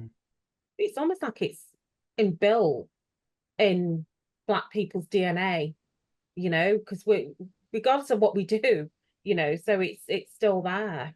Well, there is an element to that, I'm afraid, because my research was in diabetic kidney disease, and Afro-Caribbean populations have less kidney filtration units than non-Afro-Caribbean people. So they've got less kidney reserve compared to the non-Afro-Caribbean community. And it's the same in Aboriginals as well. And also the medications traditionally used for white Caucasians don't work in the same way because the kidney blood pressure hormones are different. So there is a difference there that not everybody recognizes unless you're in the field. So just saying that you're not taking your tablets because your blood pressure is still high, try a different tablet. Yeah, absolutely. And many of us are aware of those differences as well. Yeah. But I don't think that's necessarily taught in medical school, because that would overcomplicate the level of learning. And we need to be looking in postgraduate to be training that more, because if you try and teach in medical school everything that may happen, they've already got information overload, and they almost have to have it black and white. There's no grey in the medical student curriculum for the reason that they're learning so much in a very short space of time, and then they have to move on. Sadly, we're coming nearly to the end of our time today. I'm just going to quickly go around the room, just have a closing statement from yourselves about today's topic. Sue, if I can ask you to go first, please. I would just Short say and- be kind to people, treat them how you want to be treated, and start a conversation first before you start looking at targets. Thank you. And Faye? Yeah, I would just want to say, just remember the person with the lived experiences when you're looking at designing services, pathways, you know, because we are the solution to the problems or to the issues. I don't like to use the word problems, but whatever it is, you know, engaging with people is really, really, really key. Collaboration and partnerships is really important. Thank you. Mayank? I would just agree with all those things, along with those living with diabetes. If you can, able to dig deep and correct and confront, challenge the stigma best you can. That's important. And those around people with diabetes put themselves on a bit of an educational journey where needed to learn more and understand it's not just a question of taking pills or jabbing injections. There's a lot more going on. Thank you. Well, it leaves me today to thank you all for your inspiring and informative presentations and discussion. Hopefully we can move onwards and forwards and implement lots of different initiatives to address different communities and improve diabetes care as a whole. Also, thank you to Diabetes Research and Wellness Foundation for their support and enabling webinars like this to happen. Wish you a good week ahead. Thank you very much. Thank you. Thank you all. Take care. Thank you. Bye. Take care, bye.